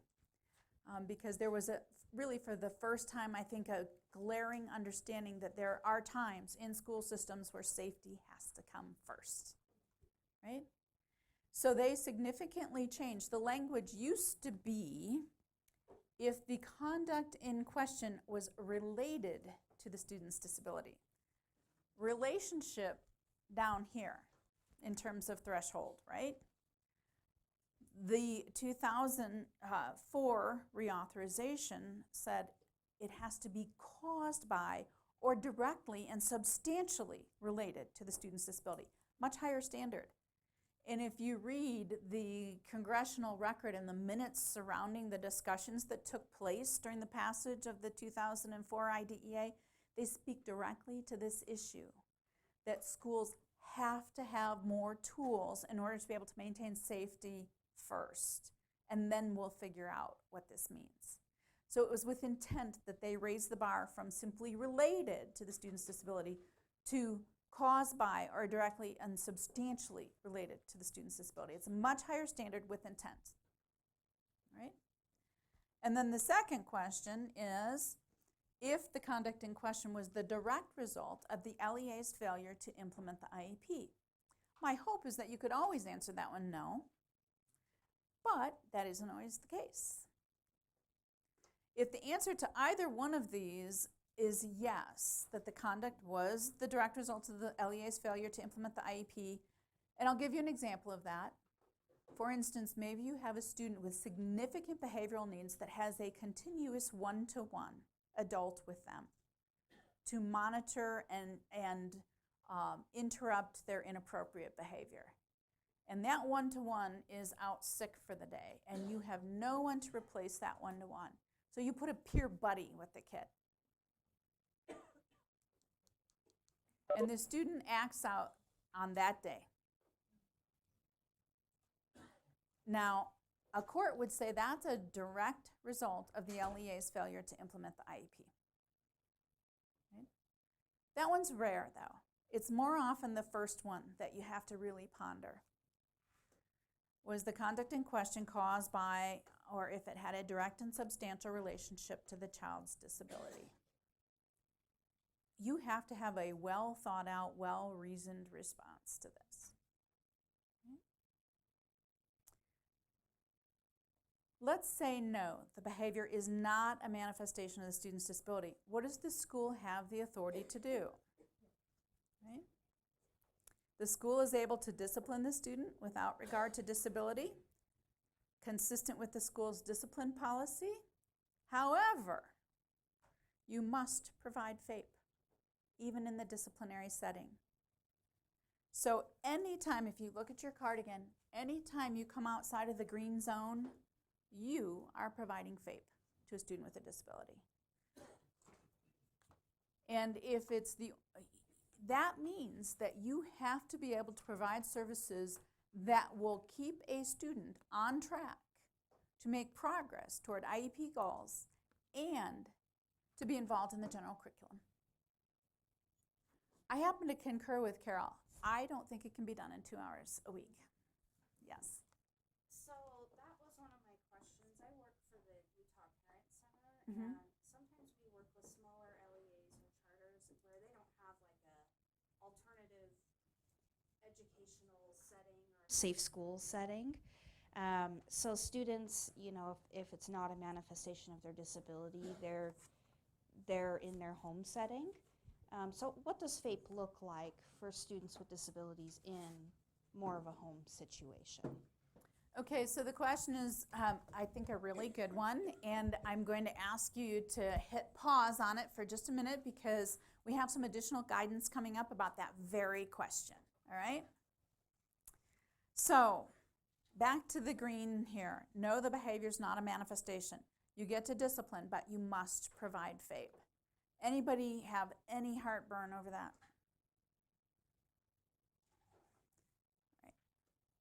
Keep in mind that you got here because it was a change of placement, right? So who's deciding what FAPE looks like? The team, the full IEP team. Sir, here comes the mic. Okay, so I'm not in special ed, but I work in student services, and this is, I've been waiting for this slide. We, I have a school call me, or a school calls me and said, hey, we have a student who's got an IEP. We've done a manifestation. It was not a manifestation of their disability. We'd like to bring them to an administrative hearing where we have the ability to expel that student or keep them out of school for a long period of time. If it is a manifestation, we basically tell them, you know, we're not going to put them on probation or anything because it's part of the disability, and we return them back to school. But I guess my question is, I've always been concerned about if we continue to hold that kid out, maybe even for a long period of time, for a long-term suspension of 30 or more days, those days don't count, correct? Those days don't count. You mean in your count?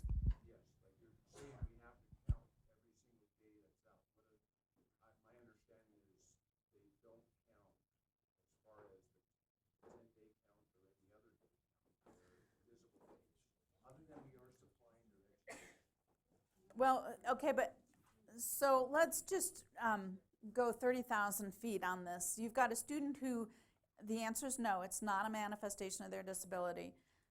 And so what can you do with that student, and must you continue to count those days that they're out? First of all, it depends on their infraction and what your discipline policy says that you could do with any non-disabled student. So if the non-disabled student could go out for 30 days for this particular offense that the student is being disciplined for, if it's not a manifestation of the student's disability, they can also go out for 30 days into some interim alternative setting and receive FAPE. Now, keep in mind that you are already outside of the FAPE-free zone. So if that student returns and commits another infraction, you're right back in the analysis zone. You are already over 10 days. So whether you count, I mean, in my mind, you should count those days. It doesn't change your duty because you're already outside, but it provides you with critical information about this student. They have just been excluded from their typical environment because of their behavior for 30 days. You have to keep a really close eye on that student in terms of what should the bundle look like for that student. What is that behavior telling you? So the tricky part of the answer is that since you're already outside of the free zone, any future infractions, you'd be right back in the yellow zone, analyzing again because it's more than 10 cumulative days. Is it more than 10 by 30, the length of the suspension, or is it more than 10 by 1? Your analysis still has to take place. So even if the student had, say, only 1 day in the green zone, but the event was so serious that it came to administrative hearing, we decided to Okay. do something longer, it doesn't matter, those count. Those count, absolutely. So let me just repeat it for the purposes of the audience. You've got 1 day in the green zone, and then the student commits a very serious infraction that takes them out for 30 days. You absolutely have a removal of that student. When you're looking at cumulative days, that's 31 days. You have to analyze that. You have to understand what's going on with the student. All right? What about when yes, so sorry. So you mentioned, you know, if you don't agree with like the 2 hours a day or 2 hours a week instruction, what would you deem sufficient? What would you deem sufficient as far as providing FAPE for students who are out of school Mm-hmm. that would meet. Right. And the simple answer is I wouldn't, because the team gets to decide that. And so it So depends. what would hold up in a court of law? It depends on the unique circumstances of the student. If they're a high-need student, it would be highly unlikely that a court would support that they would get only 2 hours a week to keep them up in the general education curriculum and making progress towards their IEP goals and objectives. Let's put it this way, if there are students who received, say, 5 hours a week of special ed before they got removed, and they're only getting 2 hours a week after removal, a court would be very hard-pressed to support that decision. So I can't answer it. It really depends on the unique circumstance of the student, but I can tell you the higher needs, the more service. Yes, in the back. Okay, I have a question in terms of the manifestation. Say that a student has a classification of specific learning disability or speech language impairment, but they also have been diagnosed with something like ADHD or bipolar disorder. And when you look at what occurred, the bipolar disorder could have had some influence on that behavior. Do you take that into consideration, or just strictly that SLI, SLD classification in determining a manifestation? Yeah, this is a great question as well. And you are dealing with a student who is identified as learning disabled. However, your obligation is to consider all relevant information. And that relevant information also includes the fact that the student has been diagnosed as bipolar, that they have ADHD, that their grandmother who raised them passed away last week, or whatever the situation might be. You have an obligation to review all of that relevant information and factor that in, okay? All right, we're back to the stage of yes, because remember there's only two choices when you're conducting a manifestation determination. Yes, it is, no, it isn't. We've gone through no, it isn't. Now we're going to say yes, it is. Yes, this behavior is a manifestation of the student's disability. Then you must conduct an FBA or review one if it has already been completed. I think that was the question here. And develop a BIP or modify one if it's already been completed. It's a must at this point. You either have to do it for the first time or you have to review it if it's already been done. And make sure that you have a good record of this. And here's the one that people don't like. You must return the student to the pre-disciplinary placement. Right?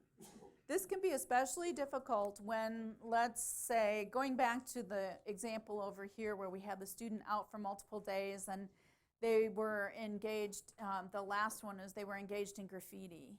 And maybe there was a group of students that were involved in the graffiti, and a couple of them were regular ed and one was special ed.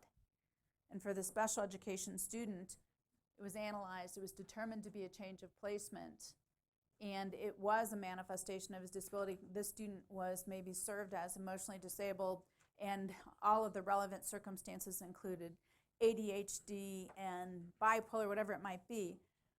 The student has, you are trying to instruct the student how to be less impulsive and less of a follower. Okay? You're providing supports to the student to teach them to be less impulsive, less of a follower. Guess what? If there's 3 kids involved in that, the special education student is being returned, even if the other 2 aren't. And that can be a bitter pill, especially for your school community. But that is the additional protection that is afforded to a student with a disability. Yes? So I think you just answered my question.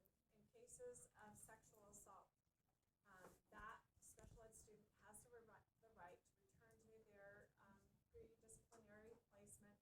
If the victim is at that school, they go. Well, couple things working here. First of all, we haven't even discussed what I call the big 3, the special circumstances. And sexual assaults are not automatically into special circumstances, so I think it's good that we have this discussion before we get there. Second of all, if the student with the disability is returned because the behavior is a manifestation of the student's disability and the person that they victimized is also there, it may be again, we're not talking criminal charges at this point either, because if there's restraining order or criminal charges, a whole nother set of circumstances come into play. It's just the school and the student, all right? And the victim. It may very well be that if that victim is unable to feel safe or be around that student, that they might have to move. Or are there other safeguards that you can put in place? Can you change schedules? Can you, create some, remove physical proximity? But that would not, the bottom line is, your question is quite astute, it would not stop the student from returning. It wouldn't, okay? However, I'm also going to say that the team has some work to do, because this is discipline, remember? It doesn't take the place of the decision-making that needs to take place. Does this represent FAPE? Does the student's current IEP represent FAPE, or have their needs changed? Are they greater now than they were 6 months ago or a year ago? And so you may have other work to do in the context of the IEP team to say, yes, we have a clear understanding of the current educational needs of the student and a clear plan for how to meet those needs. Remember, this is bundle of services that represents FAPE. So don't stop with just bringing the student back if you have concerns that this student is engaging in very serious behavior, and you may not have an IEP that's addressing that serious behavior. Right? Over here. I'm not sure you wanted to clarifying. So in that situation, you had let's say they were in high school. You had another high school that they could go to, and maybe the district bused them. Could you put them there because you're not changing their placement, you're just changing the location? This is a really good question. If you have two high schools in your school district, location is different than placement. She gets an A+ for that. That is a very difficult concept for people to wrap their head around. Placement is the bundle of services delivered in the LRE. The LRE is a general high school setting for this student. If you have more than one high school, you may be able to change location without changing placement. Okay?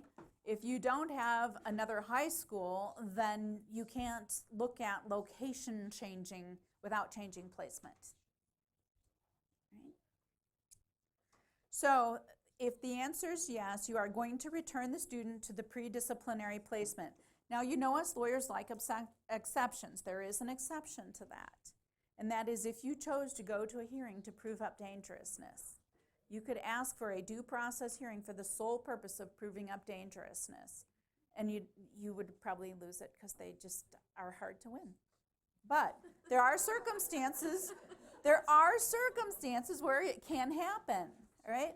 I can give you a quick example. There was a case in Michigan about a year ago of a student who was a grown man, a big student, very aggressive, very criminalized behavior, and he was physically assaulting the principal, the teachers, the students, everyone and they could not maintain safety. They suspended the student, but he kept returning even under suspension. There were lots of things going on with this kid's life, but he kept returning to the school. They actually were successful in obtaining a restraining order based on his dangerousness, prohibiting him from returning to the school grounds at all. It did not eliminate their obligation to evaluate the student, to find out how to help him. But they could stop him from coming back on the school grounds because of that dangerousness. So dangerousness is very real in our society, and we have to pay attention to it. I guess the message that I want to leave you with is that there are some tools in the regulations. If you have a truly dangerous student, there are some tools in the regulations to help you, right? It's onerous, but it's meant to be onerous at that stage. So anyhow, this is the point at which when you say yes, that's when the FBA and the BIT become mandatory. Little bit of guidance here. The IEP team, is the IEP team required to hold a manifestation determination if the student is removed for more than 10 consecutive school days each time the agency determines that a series of removals constitutes a change of placement? Okay. There's an or in there. I missed the or. 10 consecutive days or each time there's a change of placement. What's your answer? Yes. Because every time, every subsequent removal, you're coming back to the analysis zone and you're starting from that point forward again. And if it's change of placement, you must conduct a manifestation determination again, even in the same school year. Lenore, we have an online question. Okay? Student has attempted suicide at the school. Student returns and makes threats of suicide to other students, creating highly concerned environment. It is a manifestation of her disability. School admin and IEP team feels students should finish schooling for the remainder of the school year via online curriculum and supply special ed services at home. If parent disagrees, what options are there? Wow, that's a loaded question.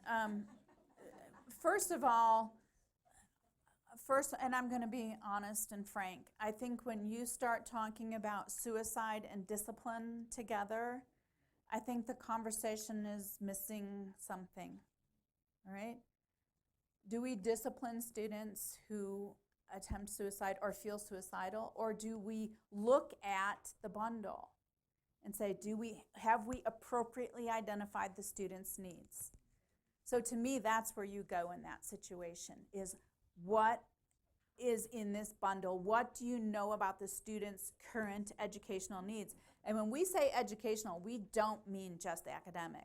We mean the bundle of services, academics, functional, emotional, behavioral, all the supports that a student needs in order to be able to stay in school to make academic progress.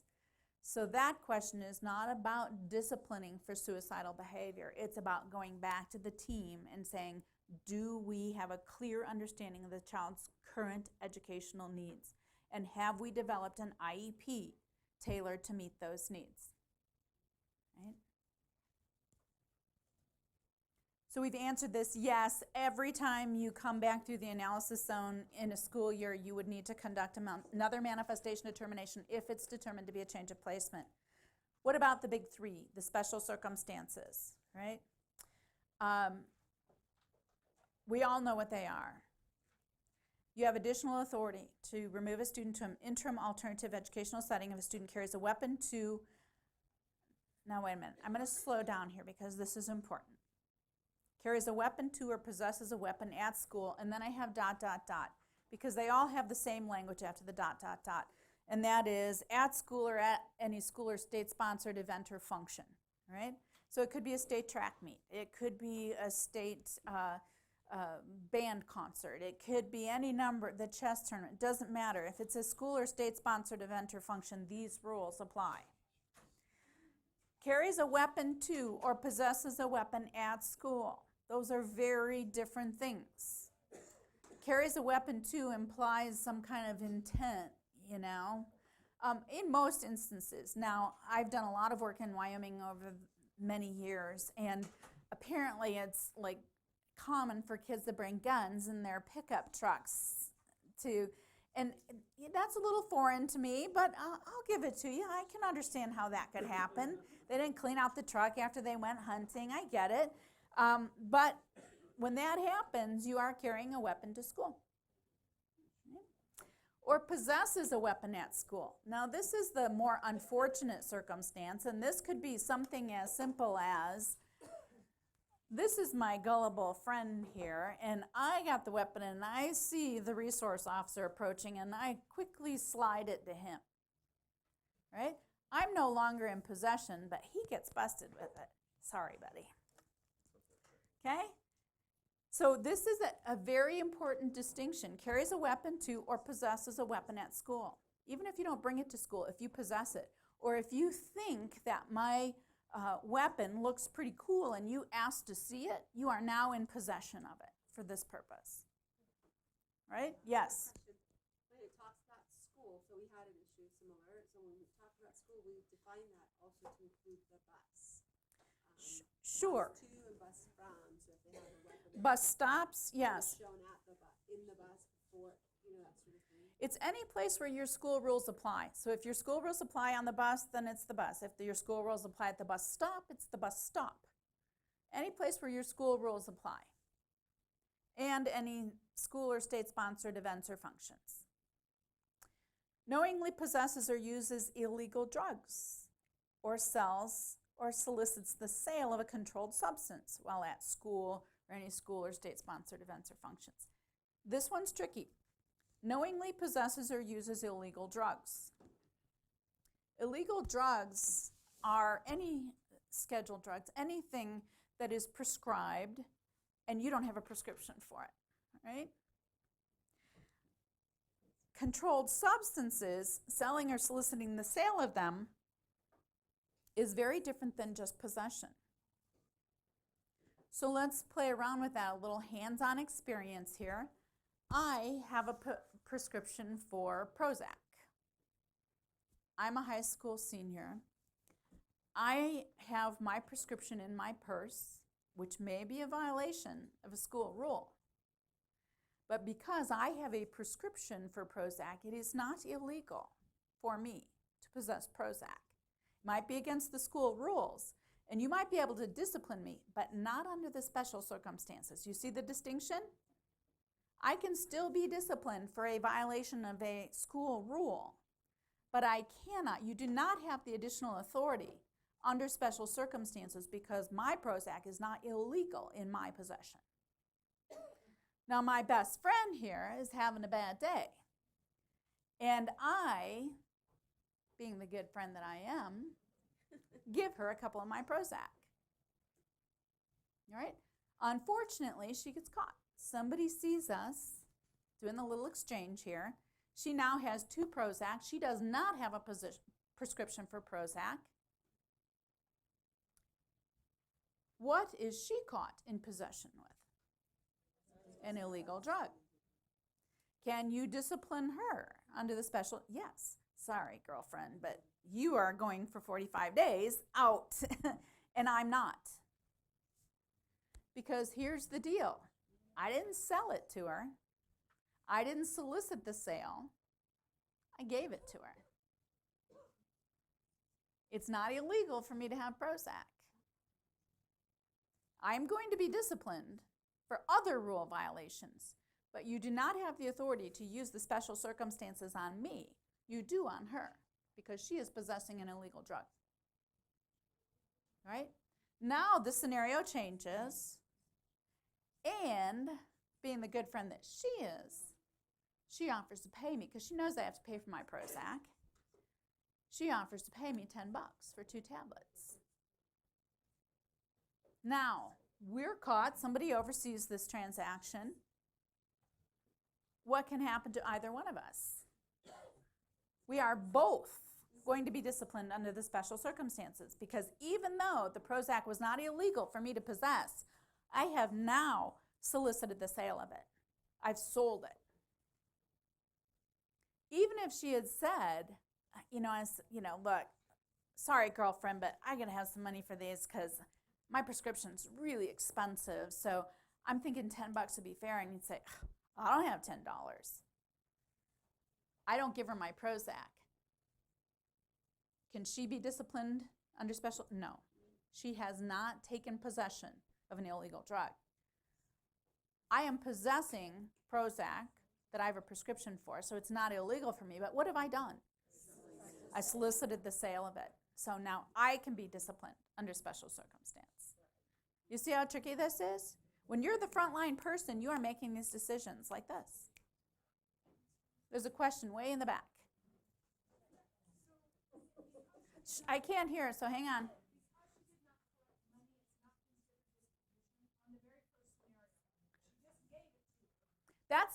The question is, because I didn't collect money, it's not considered distribution. Look up here. There's no distribution in this definition. In order to be considered one of the special circumstances, it has to be sells or solicits the sale, right? I might be charged criminally. I might be disciplined for my actions in it, but not under special circumstances. I'm guessing that it's a violation of a code of conduct for students to give away their drugs in school, right? Okay. So, yes, sir. Flashback to the special circumstances. This one? Yeah, please. All right, question about special circumstances. School personnel may remove a student to an interim alternative educational setting for not more than 45 school days without regard to whether the behavior is determined to be a manifestation of the child's disability if, and then the big three. All right? Has inflicted serious bodily injury on another person, and this goes back to the question about the sex offense as well. Has inflicted serious bodily injury on another person. Well, serious bodily injury is the defined term, right? You're not free to change it. Remember one of the first things I told you, if it's defined, you're not free to use a different definition.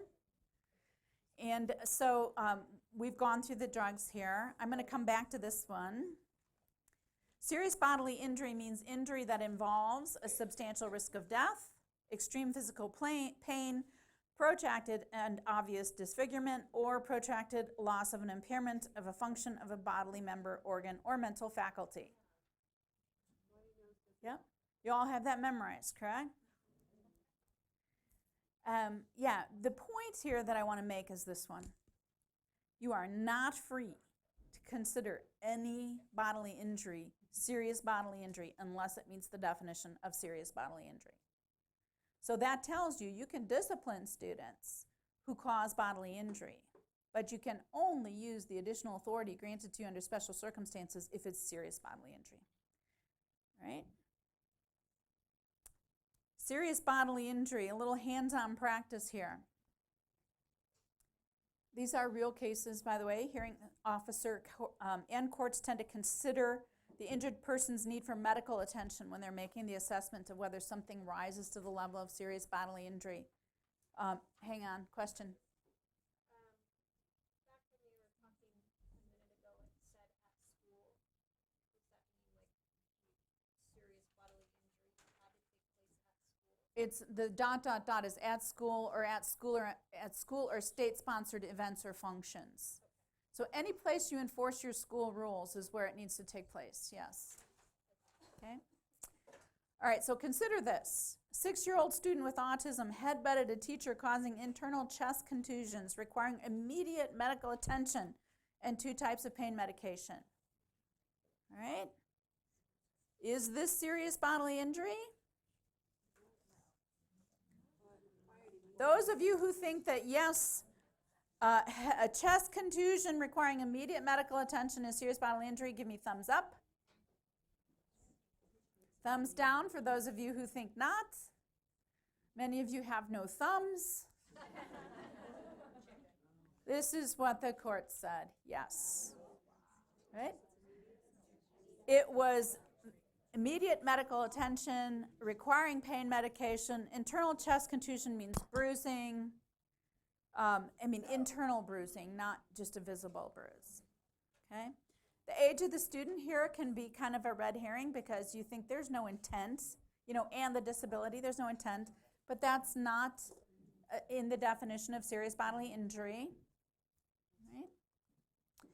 Consider this one. A 12-year-old struck a paraprofessional on the head 4 times. Thump, thump, thump, thump. The paraprofessional reported dizziness, blurred vision, and pain on a 7 out of 10 pain scale. She was not prescribed medication. Is this serious bodily injury? Thumbs up, yes? Thumbs down, no. The no's have it. This is not serious bodily injury. It's bodily injury, but it's not serious bodily injury. So it is not under the special circumstances. Consider this one. 11-year-old with autism, severe autism. Student punched a paraprofessional in the neck, causing her to lose consciousness. She was rushed to the hospital in an ambulance. Serious bodily injury? Yes. Okay. The yeses have it. How about this one? The student with autism struck a teacher as she tried to stop an altercation in the classroom, injuring the teacher's arm. It was diagnosed as a sprain, causing the teacher to miss 1 day of work. Thumbs up, serious bodily injury? Thumbs down. The thumbs down have it. No, that is not. So when you are assessing in real time whether something is bodily injury or serious bodily injury, one primary question is, does it require immediate medical attention? Because that's very closely related to serious bodily injury, right? So interesting, they say diagnosed as a sprain. She may have immediately gone to the emergency room, but the diagnosis ended up trumping immediately going to the emergency room. You'd assume. Right, and so that's a good point, because immediate medical attention versus immediate diagnosis or treatment, yeah. So this one, they diagnosed a sprain, but there was no immediate medical attention that she needed. Yes?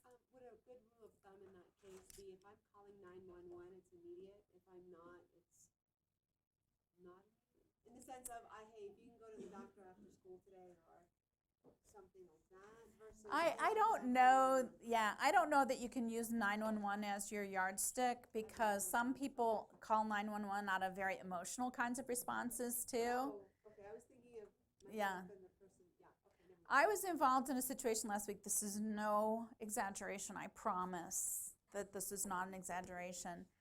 It was a very upset parent, not in this state. In fact, it wasn't even on this side of the Rocky Mountains, so it's a distant state, I'll give you that. And it was a parent who had become very, very upset with the school at an IEPT meeting and was making certain demands that the school could not provide, and she called 911, and the police came. Oh, geez. Okay? So that's not what I mean. Yeah. 911 can be an emotional reaction, when people are having a really visceral reaction to something. Yes, question. Risk of death, Mhm. who's going to determine that risk? So I'll give you a scenario of a kid punching a kid in the back of the head like 17 times. One of those punches, mispunched, could have caused death or serious bodily injury. But the fact that it didn't is the thing. Right, the question is whether something could have caused serious bodily injury if a punch had gone an inch in a different direction, or whether it actually did cause serious bodily injury. And the courts are going to use an actual standard, okay? All right, so I want to back up. Give me a second. I don't mean to make you dizzy here, because I want to talk just a bit about weapons, right? Dangerous weapon is also a defined term, so you're not free to vary that. It means a device, weapon, instrument, material, substance, animate or inanimate, that's used for or readily capable of causing death or serious bodily injury, except that, and I only read all of that to get to this last part, except that it does not include a knife with a blade of less than 2.5 inches. So you frontline people, again, when you have a student with a knife, you cannot automatically think special circumstances. You have to know what kind of knife it is, right? So for instance, a box cutter is not going to meet the definition of a knife for this purpose. I don't know why it's like that, it just is, right? It doesn't particularly make a ton of sense to me, but that's what it is. How about the Gun-Free Schools Act, or your zero tolerance policies, or Safe Schools Act, or anything else? How does that interplay with all of this? Well, the Gun-Free Schools Act applies to students with disabilities in the same manner consistent with the IDEA. It has to be construed in a manner consistent with the IDEA. So what does that tell you? You have to do the analysis, right? So the Gun-Free Schools Act is going to, I think, be applied a little bit differently for students with disabilities in terms of what you can do. How about a toy gun, or a replica gun, or a BB gun, or an air gun, or, think about the world we live in and the shootings that have taken place with young people holding replica weapons that look so real, right? Well, a toy gun or a replica gun or a BB gun will meet the definition of dangerous weapon. Right? A knife less than 2.5 inches in length won't. but a toy gun can. All right, so I'm going to catch up to where we left off and kind of, I think, summarize this piece. And I know we've gone over on time, so what does Carol want me to do here? Go ahead and do your summary and then we're great. Okay. All right, so I think we've done this, right? Within 10 school days. Oh, one point that I want to make to you is remember within 10 school days of a decision to change placement, in special circumstances, you can change that student without regard to the outcome of the manifestation determination. You still have to do the manifestation determination. This trips up schools. They think because they're in the world of special circumstances, they don't have to conduct the manifestation determination because they can make this decision without regard to the outcome. That's a mistake. You must still do it within 10 days of the decision to change the student's placement. The additional authority is that whether the answer is yes or no, in special circumstances, you can remove the student for up to 45 school days. What's an interim alternative setting, educational setting? Keep in mind that it's a team decision. And I think it was a question over here, right? I said I'd get back to it. This is it. Can a public agency offer home instruction as the sole option? What do you think the answer is? No. That's correct. No. So for removals under the general discipline provisions and also the special circumstances provision, the team gets to determine the appropriate interim alternative educational setting, and it must be a team decision based on the student's needs. It cannot automatically be home as the only option. Okay? Home is the option if it's the only place that meets the student's needs. Home is the most restrictive setting on the continuum because the student is around no other students. They essentially have no peers in a home setting. So you would have to be able to say, as you're making your determinations about interim alternative educational settings or any other time you look at home instruction, and that is that the student could make progress in no lesser restrictive setting than that one. That's a really heavy burden. Okay? So interim alternative educational setting, home as the only option, that will be a violation. You can only go there if you make a determination. Your team makes the determination that that's where the student's needs can be met, and that's the only place. Okay? It would be appropriate for the public agency to limit an IEP team to only one option when determining the appropriate interim alternative educational setting. You can't have only one option.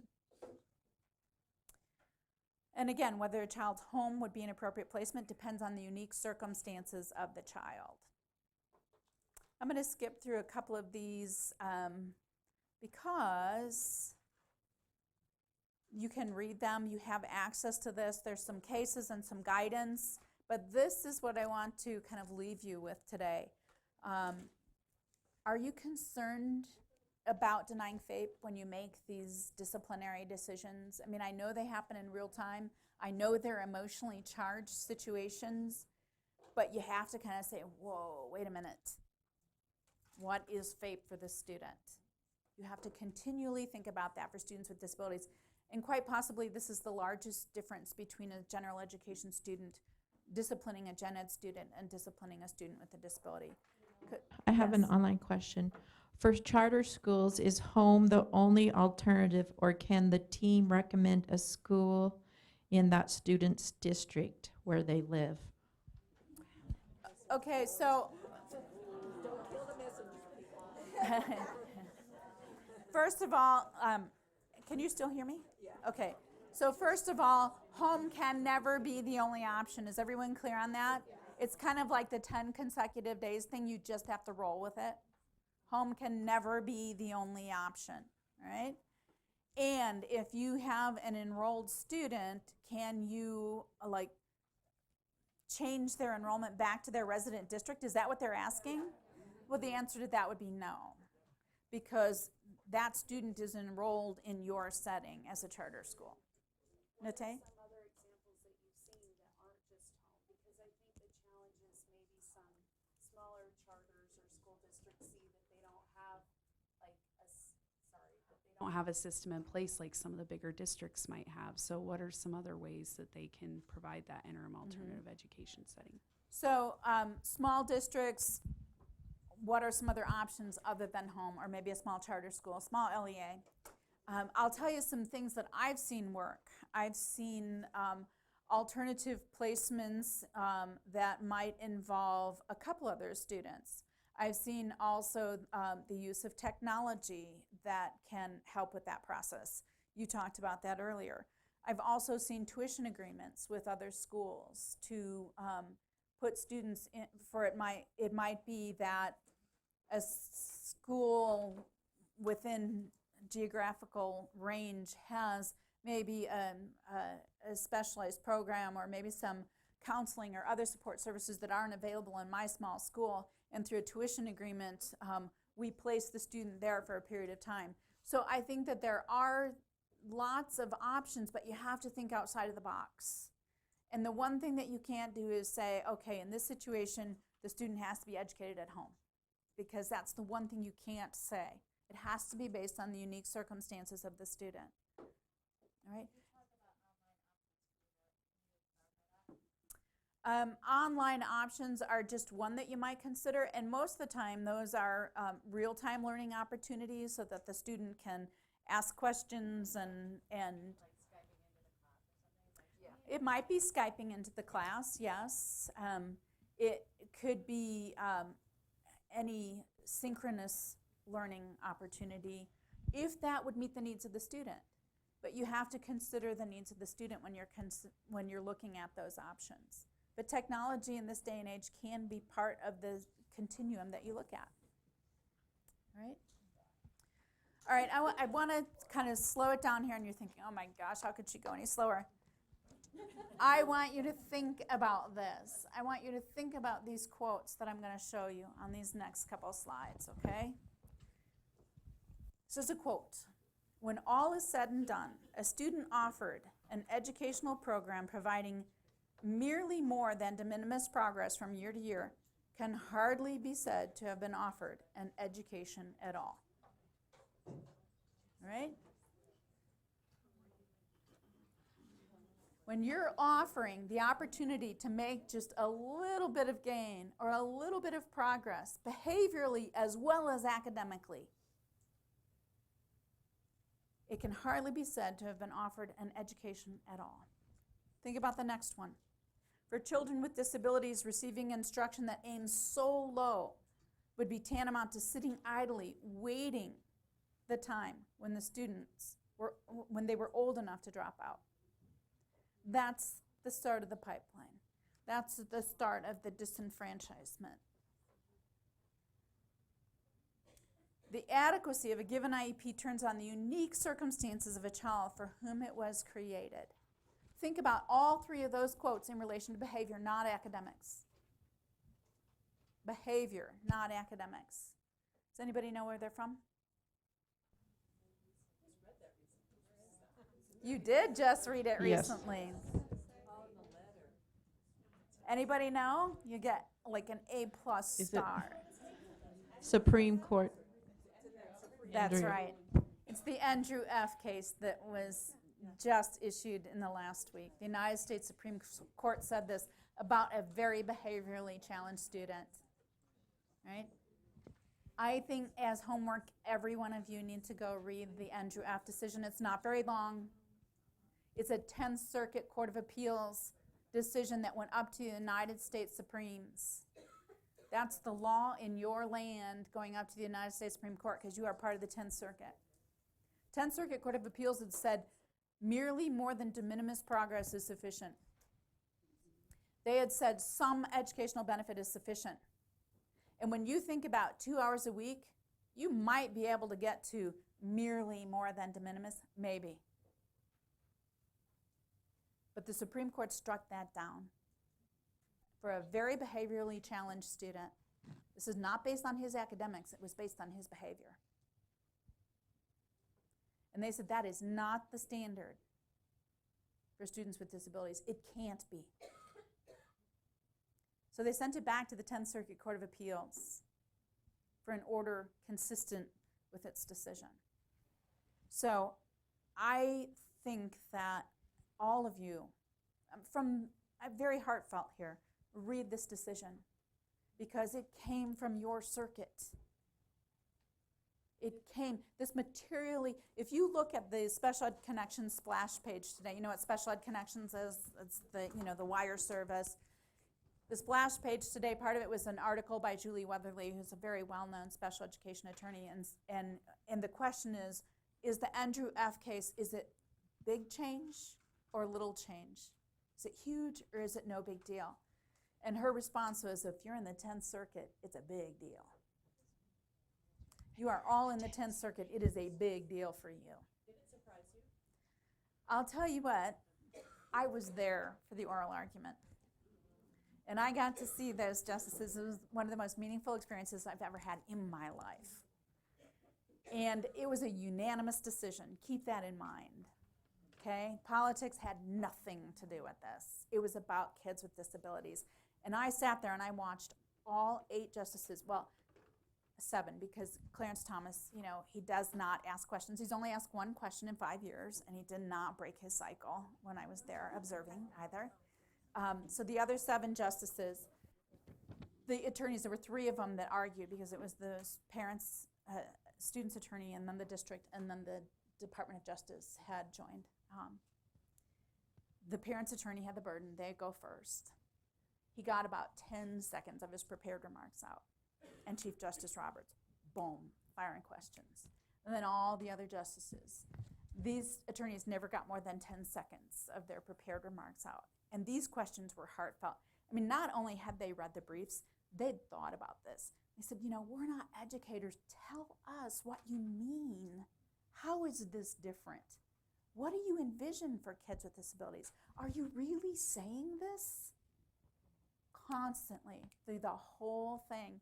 It was heartfelt, every single one of them firing questions. And it was just amazing to me as somebody who's worked in this field her entire life, and also in our current political climate, to see you could not tell anyone's political affiliation up there. It was the highest court in our land asking questions about kids with disabilities. That was it. That was their sole interest at that point. It was absolutely fascinating. That decision comes out unanimous. And what they did was super interesting as well, because they left the Rowley Standard alone for kids who are involved in the general curriculum.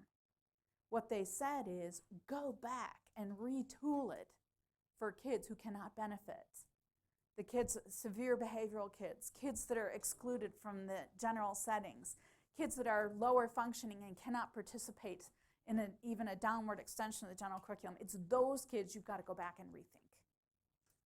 So it's absolutely fascinating. So your assignment is to go back and read that. And all of this conversation, I have to challenge you one more time, because you have to think about everything we've talked about in terms of protections for students not yet eligible. All of the protections that we've talked about today can also apply to students. I think you lost your battery. That's okay. Here we go. Also apply to students who are not yet eligible. Okay, I got too many things to hold here. Pull that off. All right. I'm not going to say anything more about it than that. If you want to know more about what triggers that, go to 300.534. But make no mistake, every single protection we talked about can wrap around a student who has never yet been determined eligible. I have for you a lot of court cases in here. You can read those in your leisure. It just really emphasizes the different points that we made today. I guess a couple things that I want to leave you with. First of all, I think, was there a question in the back that I promised I'd get to and I didn't get to it? No, I thought 504 applies. I know. One thing I was going to say is that stay put. Thank you for the reminder. Stay put. If you are in the world of discipline and a parent challenges the team's decision regarding FAPE or the interim alternative educational setting or where the student is going to be educated on suspension, if a parent challenges that, what is stay put? They request a due process hearing to challenge the team's decision. We've got return to the pre-disciplinary setting. Anything but discipline, that would be the right answer. But in the world of discipline, stay put is the disciplinary setting in the event of a contest, okay? So that's one important distinction. Looping back to 504, remember when we talked about the services that you have to provide during the periods of removal? Because when you're outside of the FAPE-free zone in the IDEA world, you've got to provide FAPE. In the world of 504, you don't have to provide services during the periods of exclusion or disciplinary removal. That's the distinction, right? What else? Any lingering questions before I turn it back? I could do discipline all day. You kind of get a sense of that, right? I mean, I've bored you to death. Well, you'd have to say pretty please. And let's see. I just want to talk briefly about the connection to juvenile justice. Know that there is a lot of emphasis on this from the federal level on down. You can read all sorts of guidance that's very recent from Department of Justice, Department of Education, OSEP, OSERS on this very issue because they consider the juvenile justice population to be one of the most vulnerable. And as you think about your discipline decisions, make them at least with an understanding of you all play a role in the school to prison pipeline. You all play a role in that, intentional or otherwise. It's very real, it exists, and we have to continually think about the bigger picture. I understand that safety is a concern, and I've got kids in school. I don't want them to be unsafe.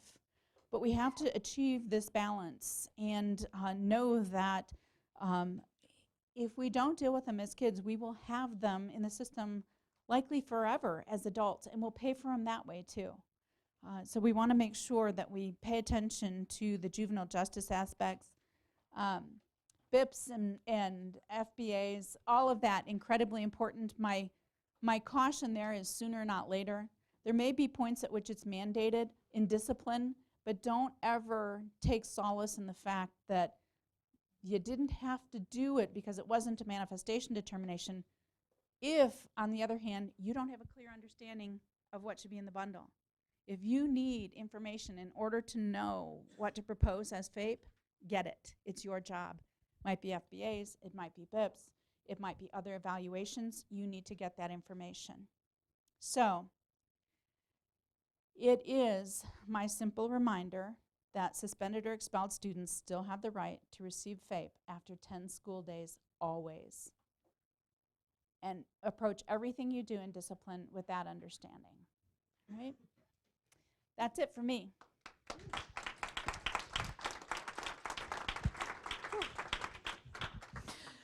I want to thank Lenore for coming and being with us. Everybody, a deep breath. Hang in there. We're almost through this, and then I'm going to turn some time over to you, and then we're going to circulate and do questions. As stated earlier, if your policies and your procedural manuals aren't aligned, both with state and federal requirements, it leaves you a little vulnerable. So we don't want any LEA out there to be vulnerable in their written policies or in their practices. So the time now that we have for you is to really be able to take all that information that was so useful that Lenore shared with us and give you an opportunity to say, okay, where are we currently standing with our LEA's policy? So you picked up two tools for you to use. The first one that looks like this, and it says right on the top, IED Discipline Procedure Scoring Rubrics. That's IDEA. So as you look at, and your special ed discipline might set separate from your regular ed, which personally I hope it doesn't. I hope they're infused together. But my challenge is that now you take this remaining time, we have about 40 minutes, and take a strong look at your policies and say, walk through this flow chart and score yourselves. Now the other one we did looks like this, and it says LEA Policy Review. Then you'll see it says USB rule, and we actually put the number of the rule that is our state board rule that applies to your overall student conduct and discipline policies.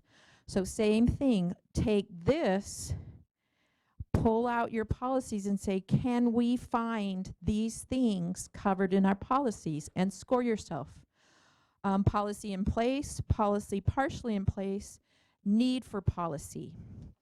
The second two sheets of this, as we started the discussion today and we've talked about data, is then I pulled from those rules the places that you're required to keep that discipline data. So back to, we have policies that drive practices, and to ensure we're doing good policies and practices, we need data, and those all fit together. So there's water in the back of the room and some sodas. Time for a bathroom break. We have this room until 4:30. The USBE staff will still be here, and Lenore will be here. So as you kind of start walking through this and looking at this, or if you have additional questions from any of the information shared today, please come up and ask us. Because this is the part we want you to really now take this information and apply it to your daily processes. Does that make sense? Great. Any questions? Yes. Okay, yes. So if you look on the second and third page of this, you'll see for the first one says persistently dangerous schools. Oh, sorry. Am I looking at this right? Let me see, it's copied. Yeah, so the first board rule says R27483. It says persistently dangerous schools. Then you'll say NA, because guess what? That rule is no longer a rule. So skip that one. Then it says data standards. 277486. It says the purpose of that rule, and then your obligation as an LEA with data related to the rule. The next one is 607, truancy prevention. Then it tells you what your obligation is as an LEA. Does that make sense? Look at that, and if it doesn't, as we get started on this, I'll come over and help you directly. Other questions? Okay, good. This is your time. We're here to answer questions, walk through your policies, and then also please know that this Discipline Summit is just the beginning of a series. This is this year, and we're going to continue these on to next year. So if you have specific topics or agenda items you'd like us to cover, we will do that. But I'm going to tell you, we're going to really start taking a really strong look at restorative justice practices also. What do we do instead of just using suspension and expulsion to address problems? So, thank you.